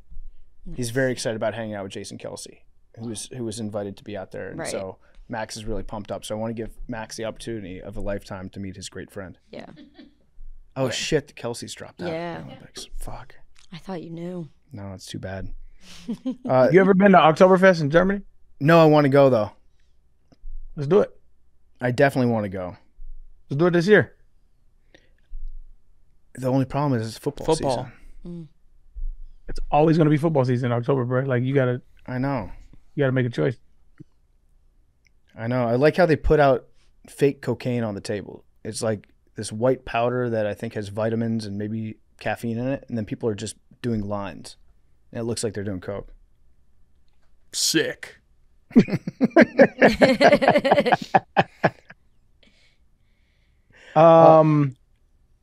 One more crazy joint that I seen that DARPA made is powered exoskeletons. So like those suits that people put on to carry like thousands of pounds, but they just walk in regular. Yeah. But it can withstand all that weight that they carry. Those are real. I would like to get one of those suits. Can you imagine football wearing those superhuman suits? It would be like Blitz. Yeah. Actually, Aaron, I meant to ask you about this. The NFL has approved players to wear the Guardian caps during games. I have takes on this. God. Okay, so I'm of the ilk. I have sacrificed a lot of my body to this game, and I've made decisions that have made my body exponentially worse, but it made me look better when I played, and I chose that route. Them hats are horrible. They just look like shit. I mean, shit. Some of these new helmets in general, like Patrick Mahomes may have the worst helmet ever. That shit is dog shit. Horrible. Looks trash. I couldn't do it. I gotta look sweet out there, bro. And a lot of cats feel like that. Who was it in the 90s? Charles Haley? Do you remember Charles Haley? Yeah. He was a DN for the Cowboys and the 49ers during the Super Bowl runs. Anyway, he used to have one of those hats you put over, I forget what it's called, like, but to protect himself because he had concussions and shit. But I wouldn't do it. I don't know. There was another guy that played, I want to say in the 80s, maybe early 90s. I think his name was Mark Kelso or Mike Kelso. Last name Kelso. Look him up. He played for the Bills. And he had a special helmet because he dealt with concussions and headaches and shit. His helmet was the size of 2 helmets. I'm seeing that Mike Kelso is a character from that 70s show. Or maybe it's a different Kelso? Just look up Kelso Bills. Helmet. Type Kelso Bills helmet. Okay. That should give you something. I'm seeing this guy wearing a normal helmet. He had a big helmet for a little bit at least. Maybe it's a little big. I don't know. He had the double helmet. But yeah, the Guardian caps during games. I don't know if there'll probably be a couple players that wear those, or a player coming off a concussion maybe that puts them on. It's gonna look really strange. It's gonna look so bad. But I mean, it's, you know, protect your brain. I'm all for. I want everybody to be safe. But those things look so fucking stupid, and you just cannot. I'm actually shocked that the NFL, for as brand cognizant as it would let players wear those during the game. Because it looks ridiculous. It's blocking the team logo on your helmet that's worth billions of dollars. Like, I don't get it. I think that the NFL is very strategic in terms of their legal maneuvering, and they're terrified that they're going to get hit with another class action lawsuit down the line about ignoring brain trauma and concussions, because they did sweep that under the rug for a long time. So they had to pay out a bunch of money, right? So they've been hit once by that. They're afraid of having basically the league shut down via a bunch of lawsuits against them for not caring. So what they did was they said, we're going to have teams wear these Guardian caps in practices and in training camp to reduce the number of subconcussive blows that each player takes to their head, which should make them safer. Looking forward 20 years from now, there might be a lawyer out there that could very easily make the case, like, by giving them these special helmets in practice, you're admitting that it's making them safer in practice, but you're withholding that for games when the hits are bigger. So you're taking away an option for them to keep them safer, an option that you knew could help them. And then the league would have to pay out a bunch of money. So what the league is doing, I think, is saying, we're going to give you the option of wearing those. So it's allowed. You can do it. It's up to you. It's your choice whether or not you can do it. And basically banking on the fact that most players will be like, this looks stupid. I don't want to wear this. Why would the NFL not hand every player a piece of paper when you sign your rookie contract? Here's your contract. Here's this piece of paper. It says football is an extremely dangerous game. It can lead to all sorts of health problems, particularly with your brain, up to and including death. You are assuming the risk. How many people are not still, yep, sign the contract? I think the NFLPA would step in and say that, like, obviously the league is responsible for paying out injury settlements and long-term disability for players that get injured when they play. It's a gray area in there. But they have to act like they are. They have to present that as being legally they are obligated to pay out benefits to players. They fight like hell to pay as little as they can. Yes, they will fight. They'll try to minimize that to every extent. But legally, they have to, if the injuries fall into exact right lines of, okay, this person got injured in a game, then he gets this sort of disability given the time that he put into the league. They have that structure set up. So if you just made him sign a piece of paper saying, like, NFL not responsible for any injuries that happen, then the NFLPA would just be like, okay, well, we're not going to play games because you are responsible for paying out disability and things like that. So the NFL has to admit, yes, it's a dangerous game. The players have to sign things saying these are the rules I'm opting into. But I don't think that the league would exist if they were just like not responsible for any harm that happens to you. I think. This is why I want to be a lawyer a little bit, because I feel like most of the bullshit that we deal with every day in America is set up by lawsuits and the fear of getting sued for things. Like, I actually think that's a big reason why in 2020 they shut down a lot of like college football games during COVID. I think that was because a lot of it that I haven't seen that much reporting about it, but big universities have giant endowments. They've got a lot of money. They're terrified of people going to a game if they get sick, if they happen to die because they say they got sick at like a big football game when you don't know what the levels of transmission are. That opens them up to like multi-million-dollar lawsuits that could hurt. So I think that the lawyers were like, hey, we can't have this. I think lawyers fuck a lot of stuff up. I mean, there were plenty of schools that still did. Yeah, the schools that care about football more than they care about getting sued. Right, for the most part. I think it was mostly schools that would be in states that would be more likely to dismiss those type of lawsuits. But I mean, like, there were plenty. The Big Ten played despite not wanting to. Or did they do no fans? Justin Fields made the Big Ten play. Did they have nobody or a little? I forget what the exact rules were. I feel like I remember that was the Michael Penix game against Michigan that Indiana won on the two-point conversion where they didn't actually score. And I feel like there was nobody there. I think there were some stadiums. It was so like disjointed. I forget which stadiums, which leagues didn't allow fans. But same thing with like in-person education, why it took a long time to get back from that. I also think that school districts were terrified of getting sued if like a teacher gets COVID and then she dies and then her family sues the school district. I think lawyers and lawsuits have really fucked with all of our ability to have fun in America. Guys can't even have fun anymore because of lawyers. In 2020, Big Ten had no public attendance. Mm-hmm.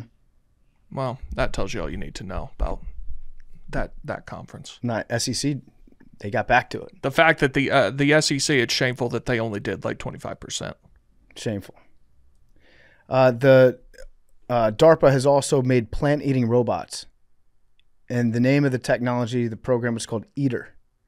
And they developed tactical robots that were like soldiers that you could drop into theaters of war.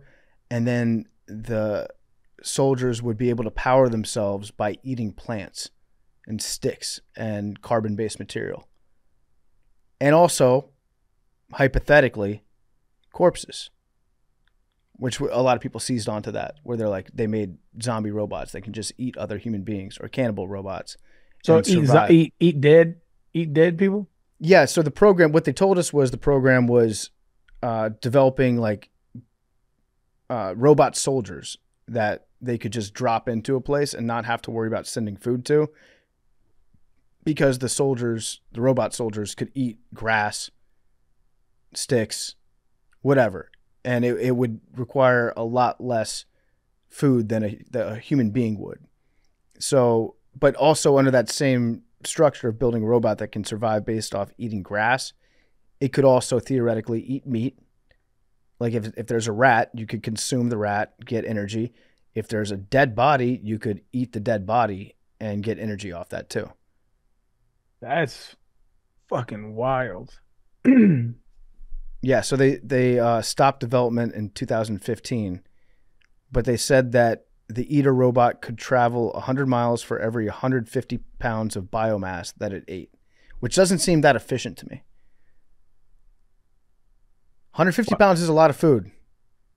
And what is it eating? It could eat different sources of plants. And you said it doesn't seem like that? 150 pounds is a lot. No, that's what I'm saying. Like that seems like a whole lot to be able to walk for 100 miles. You could release them shits on them kudzu plants. Yeah. We need to also look into kudzu plants. Also, this is a little morbid, but I know they have a body problem like in New Orleans, right? So it's like they're at sea level and like burying bodies and stuff when they have floods and stuff. They have issues with that, correct? All the cemeteries are above ground, yeah. Yeah, so I mean, or maybe we should just push towards what is it called when you burn your body? Oh, like Viking funerals? No, I'm drawing a blank. Self-immolation? No, you put people in urns. Cremation. Oh. I think when you're dead, not when you're alive. Yeah, no. When you're alive, it's immolation. Yeah. Yeah, no. I think that there's different religious implications for that. Like some religions are very against cremation. Wow, man. I get it though. You do your thing. Shit. But yeah, the soldiers, the robot soldiers that could eat carbon-based things, and people thought, well, you're making robots that could also, like, if you're in a big-ass battle and you're slaughtering thousands of your opponents, they're just going to eat the bodies, which probably true, but they stopped developing that in 2015, allegedly. They also tried to invent self-repairing buildings. It was called the Engineering Living Materials Program. It was in 2016 that made buildings that can be grown where needed and repair themselves when damaged. And researchers made progress with 3D printed organs and tissues as well. So DARPA hopes to use similar technologies to make hybrid materials that can shape and support the growth of engineered cells. DARPA says the long-term objective of the ELM program is to develop an ability to engineer structural properties into the genomes of biological systems, so neither scaffolds or external development cues are needed for an organism to realize the desired shape and properties. And so they're trying to make self-repairing buildings, which also has implications for human beings too. They made lab-grown blood. It's called blood farming. It's a process of making red blood cells from cell sources in a lab rather than inside of a human body. The blood farming program was projected to increase the efficiency in production and lower the high cost with growing red blood cells. If successful, the program would have increased access to transfusible blood for soldiers and hospitals around the world and reduced the risk of disease during a transfusion. It was successful in decreasing the cost of synthetic blood from over $90,000 down to under $5,000 per unit. And in 2015, they said, that was included in a press release in 2013. New information has not been released since. The program was not listed in recent budget documents. So they're trying to make, because I think the number one cause of death in war is blood loss. So by just having like synthetic blood going through your system, they could save a lot of money, save a lot of lives. They're making stealth boats. I mentioned that earlier. The Sea Shadow IX-529. It's a ship that should be theoretically stealth, which, by the way, I looked at a picture of a submarine the other day that they were flying out. They There were A-10s that were like escorting a submarine out to sea. Submarines, how the fuck do people live on a submarine? It's so small. That is worse than prison. I think you have to be, how do I put this delicately? Like you could live on a submarine. I could? Yeah, I think you have to be of a... But Big T, could you? Oh, I don't think so. I think you have to be of a smaller persuasion. to be on there, it's like a jockey. I think you have to be PFT size. Yeah. No, I'm too big. I'm too big. Me too. I could never do it. You don't think you could fit It just seems 5'8" like 1/4" or whatever it is? you've got all these dudes in a tiny little submarine. You don't see the light of day. It's got to be loud as shit too, right? Imagine taking a shit on there. You're probably not allowed to shit on a submarine. It's just people that really have to shit for like 6 months. How does that work? Hey, you have to be able to boo boo, bro. Well, Yeah. no, I know, but I'm saying like, do they have like what? I mean, you got a Is corner it or just a something. hole into the ocean? Oh, No. pressurized seawater is used to flush the toilets on a submarine. I bet that's the weakest flush. I don't know Imagine a enough about shower on a submarine, how weak that stream must be. A simple ball valve operates the flush on the toilet, which enables the toilet to be plumbing free. Once flushed, you then manually turn a valve next to the toilet to refill the bowl. Yeah, count me out on submarines. Are you showering with seawater? Let me look. Probably sponge baths. I don't know. To get the most efficient wash possible, many submariners will get themselves nice and wet, shut off the water, soap up, and then turn the water back on and rinse off. Yeah, it sounds like hell. Being on a submarine would be terrible. Yeah. No water for me. Fuck that shit. So there's some other stuff. We talked about Facebook earlier. The official start of LifeLog, that was the name of the program that they had, was 1997. There was a guy that worked at Carnegie Mellon, and he asked one of the guys that built the modern internet if he could scan all his books and documents into an archive about computer science history. And the guy that built the internet, one of the architects, Chester Gordon Bell, thought, why stop there? Why don't we just record everything that a human being does? So he started wearing a camera around his neck. It took pictures on a timer, had an altimeter, a GPS receiver that tracked his location, trying to create a surrogate memory, which was a trove of stored data to supplement the flawed recall of his human mind. He was basically trying to create life stats for himself, which would be kind of awesome to have if you knew like how many hours you've slept in your life, the fastest speed you've ever run, how many miles you've run, all that stuff, how many shits you've taken, you name it. So this guy was trying to figure out a way to do that. And his team estimated that an 80-year-old could jam all their data without video into a terabyte of storage. That's how much your life would cost in terms of memory to catalog. And so in 2003, building off this guy's research, DARPA got proposals to develop its own LifeLog program to investigate potential military applications for the new form of military collection, storage, and organization. And researchers at DARPA believe that the library of data gathered via life logging could be fed into AI models to predict human decision-making. Word got out about DARPA's interest at a really bad time. It was after the 9/11 terrorist attacks when surveillance programs were being uncovered and stomped out. Some of them were, not all of them, but some of them were. One of those programs is called Total Information Awareness, and the New York Times revealed that program's existence in 2002. It was very menacing. It was a virtual centralized grand database on the actions of countless Americans and foreign nationals. Even the program's logo seemed ripped out from a conspiracy theory fever dream. It was the image of an all-knowing eye atop a pyramid gazing down on the world. And it was a fucking surveillance company. Bit on the nose. That tracked all your shit. Like citizens. It would track you. Kind of wild. And then in 2004, DARPA shut down LifeLog. And it was the very same day that Mark Zuckerberg officially launched a new website called The Facebook. I've got to look more into that. That's, The very same day. they couldn't let it breathe. That what you're saying? Yeah, they couldn't let it breathe. And then there was InQtel, which was a venture capital fund that was built by the CIA.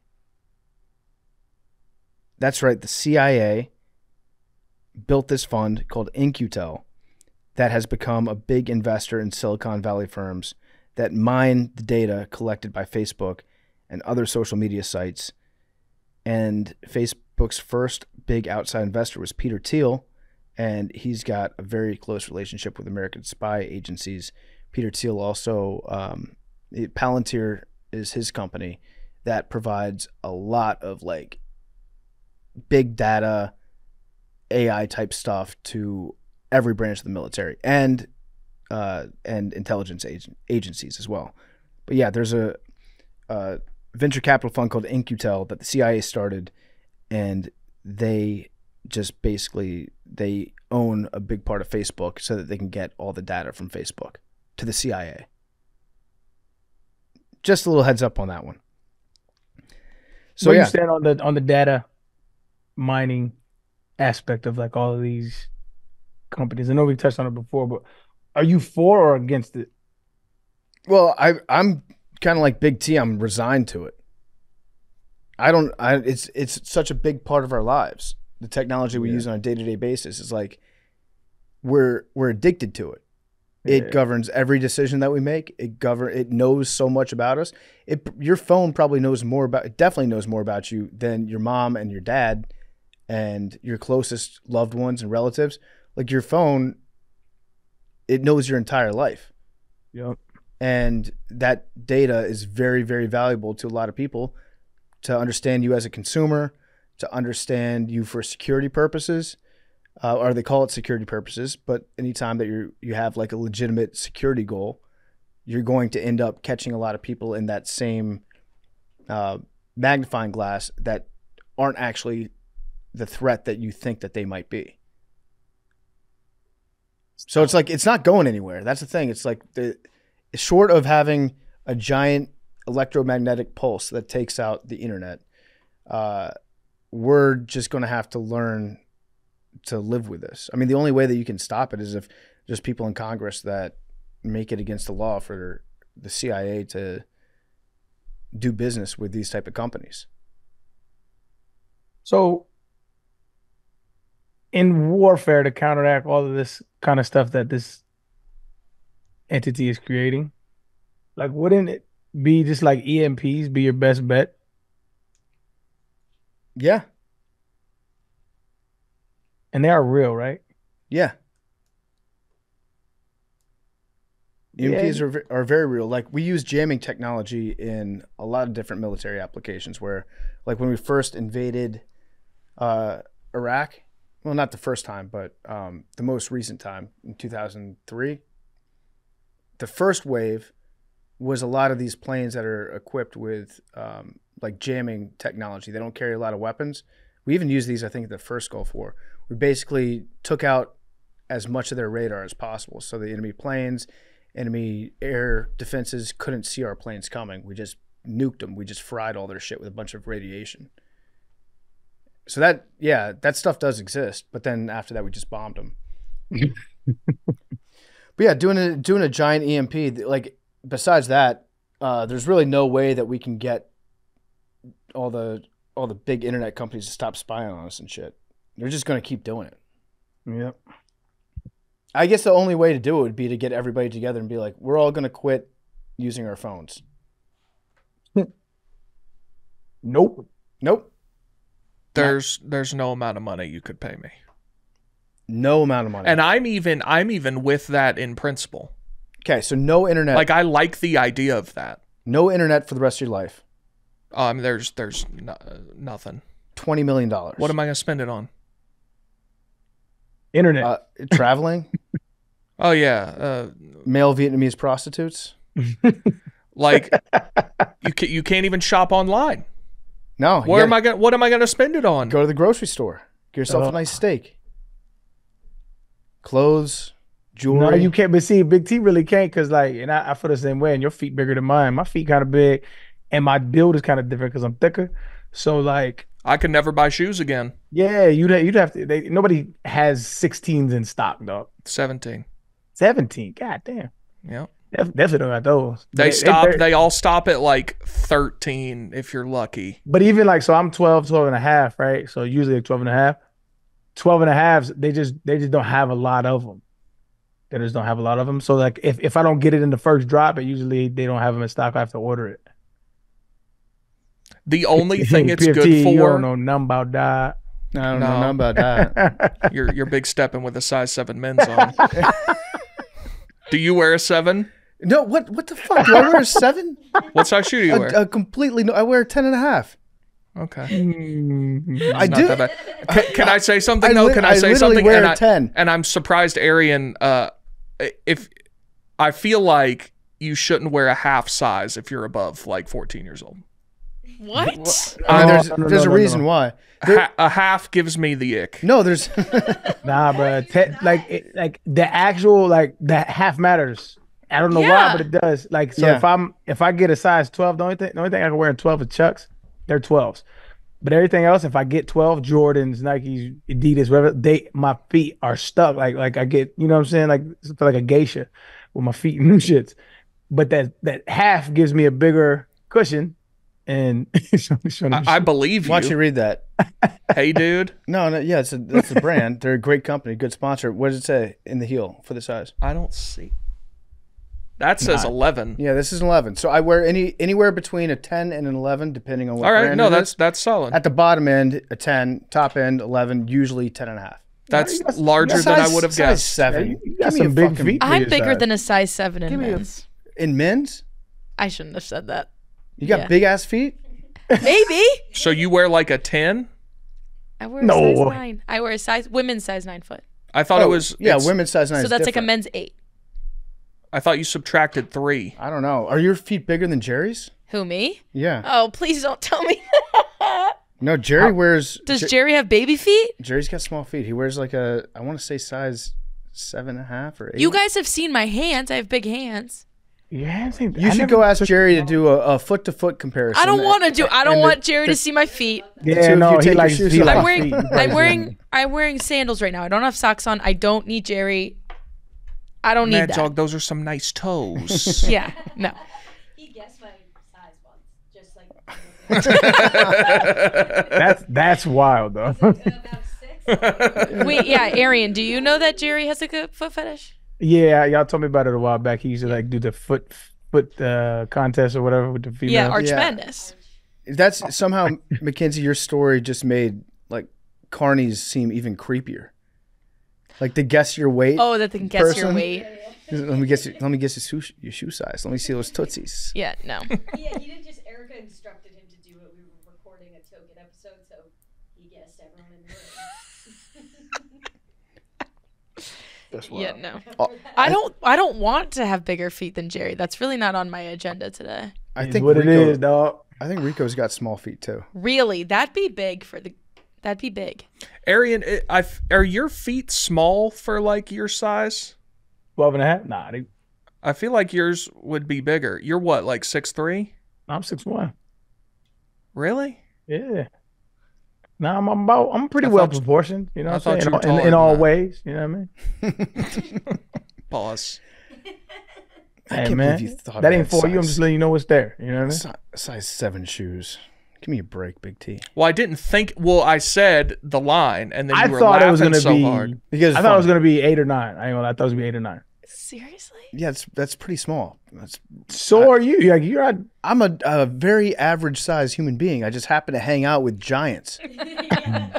I'm addicted. I have a type. Okay, I got a type that I hang out with, and they're all well above 6 feet tall.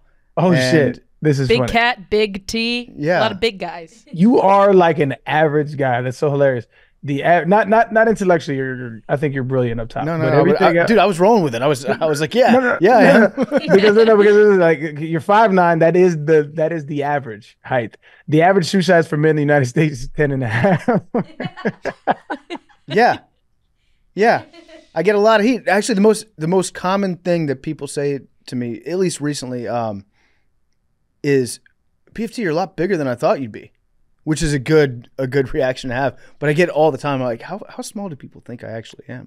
It is true that you do hang out with a lot of. You do. Yes. And like Max is a big is a bigger guy. They're all big. Everyone's big. Yeah. Everyone's big. What level is that in Mario 1? This giant land. What level is that? Y'all didn't Yeah, play Mario? Jerry's Yeah. like one of the only like smaller guys here. Yeah. Who else? Oh yeah, Spider. Spider, yeah. Spider walks tall though. He does. He's got a presence about him. Tall charisma. Yeah. Mm-hmm. Tall energy. All Yeah. right. So anything else we want to get into today? DARPA. Is it good or is it bad? It's. Arian. I think it's great. You think it's great? I think it's great. I think the evils and the powers that be will always find a way to do that, but the good that we have gotten from it has far outweighed any kind of bad. All right. So I want to go back to the beginning of DARPA though, because Okay. their mission statement is to design weapons. So all the research that they're doing, it reminds me of a couple years ago. Barstool got the Arizona Bowl as we were like the main sponsor for it, and then there was one person, I think it was somebody maybe worked for like CBS or something, that said like, I can't believe that college football would decide to do business with a company like Barstool Sports. Was it Stuart Mandel? I think it was him, yeah. That checks out. And I feel like I remember him saying something. every year there's the Lockheed Martin Armed Forces Bowl. Lockheed Martin, much like DARPA, is a company that its entire premise is to figure out how to kill more people as efficiently as possible. Yeah, but Barstool's bad. Yeah, so. Barstool's bad. But like that's literally their mission statement. And just like DARPA, their mission statement is to design weapons to kill more people. Have you seen Yeah. the new sponsor for the Arizona Bowl? Snoop Dogg. It's the Snoop Dogg Arizona Bowl presented by Gin and Juice by Dre and Snoop. You have to say the full That thing. shit's fire. So I tweeted that, and there's a whole bunch of people mad at me on Twitter right now for obvious reasons. But like, they was like, "Well, I can't believe you're not a company guy." I said, I didn't know what they was talking about until I looked into it. I didn't know that Barstool used to sponsor that bowl. But Snoop is my guy. That's a great fucking look. I'm sorry. It's what it is. It's amazing. There's going to be a lot of people out there looking into Snoop Dogg's old lyrics. Yo, I think he has had the best rebranding of all time in the history of human You say this beings, all the dog. time. Yeah, I'm he's an just alleged saying, like- murderer. Crazy from a case of having a body on your belt to hosting a college football game in your honor. And you're best friends with Martha Stewart. Yeah. Fucking legend, dog. What a fucking legend.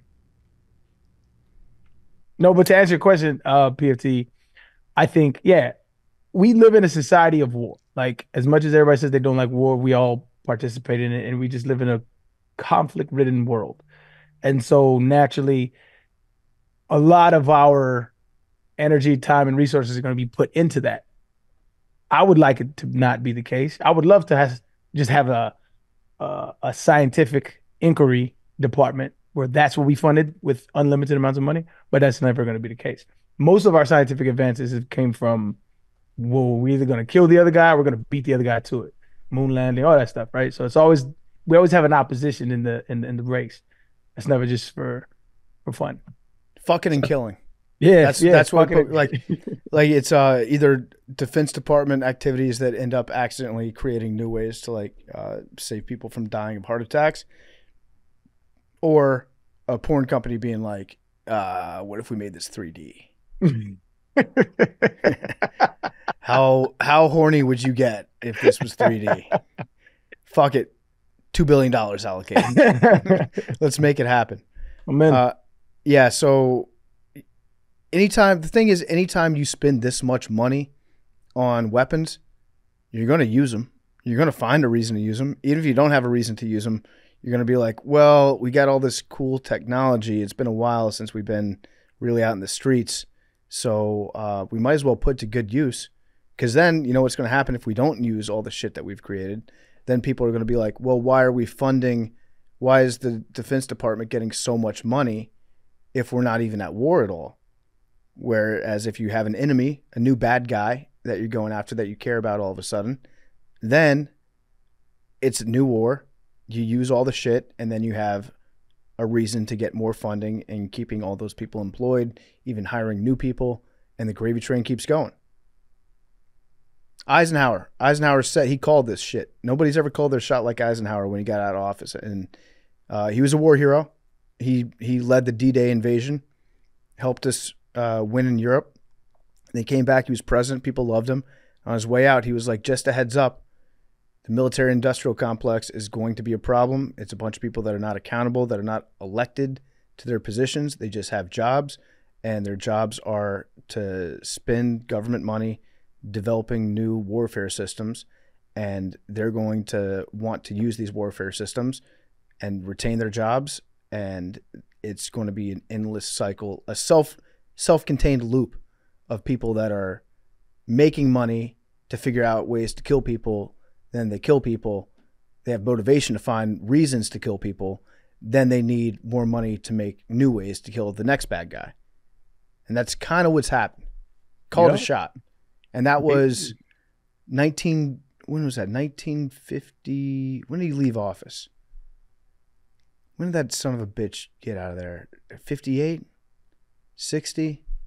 Somewhere around there. Anyways, it's been 64 years. He was right. Called it. Shout out to the soothsayer.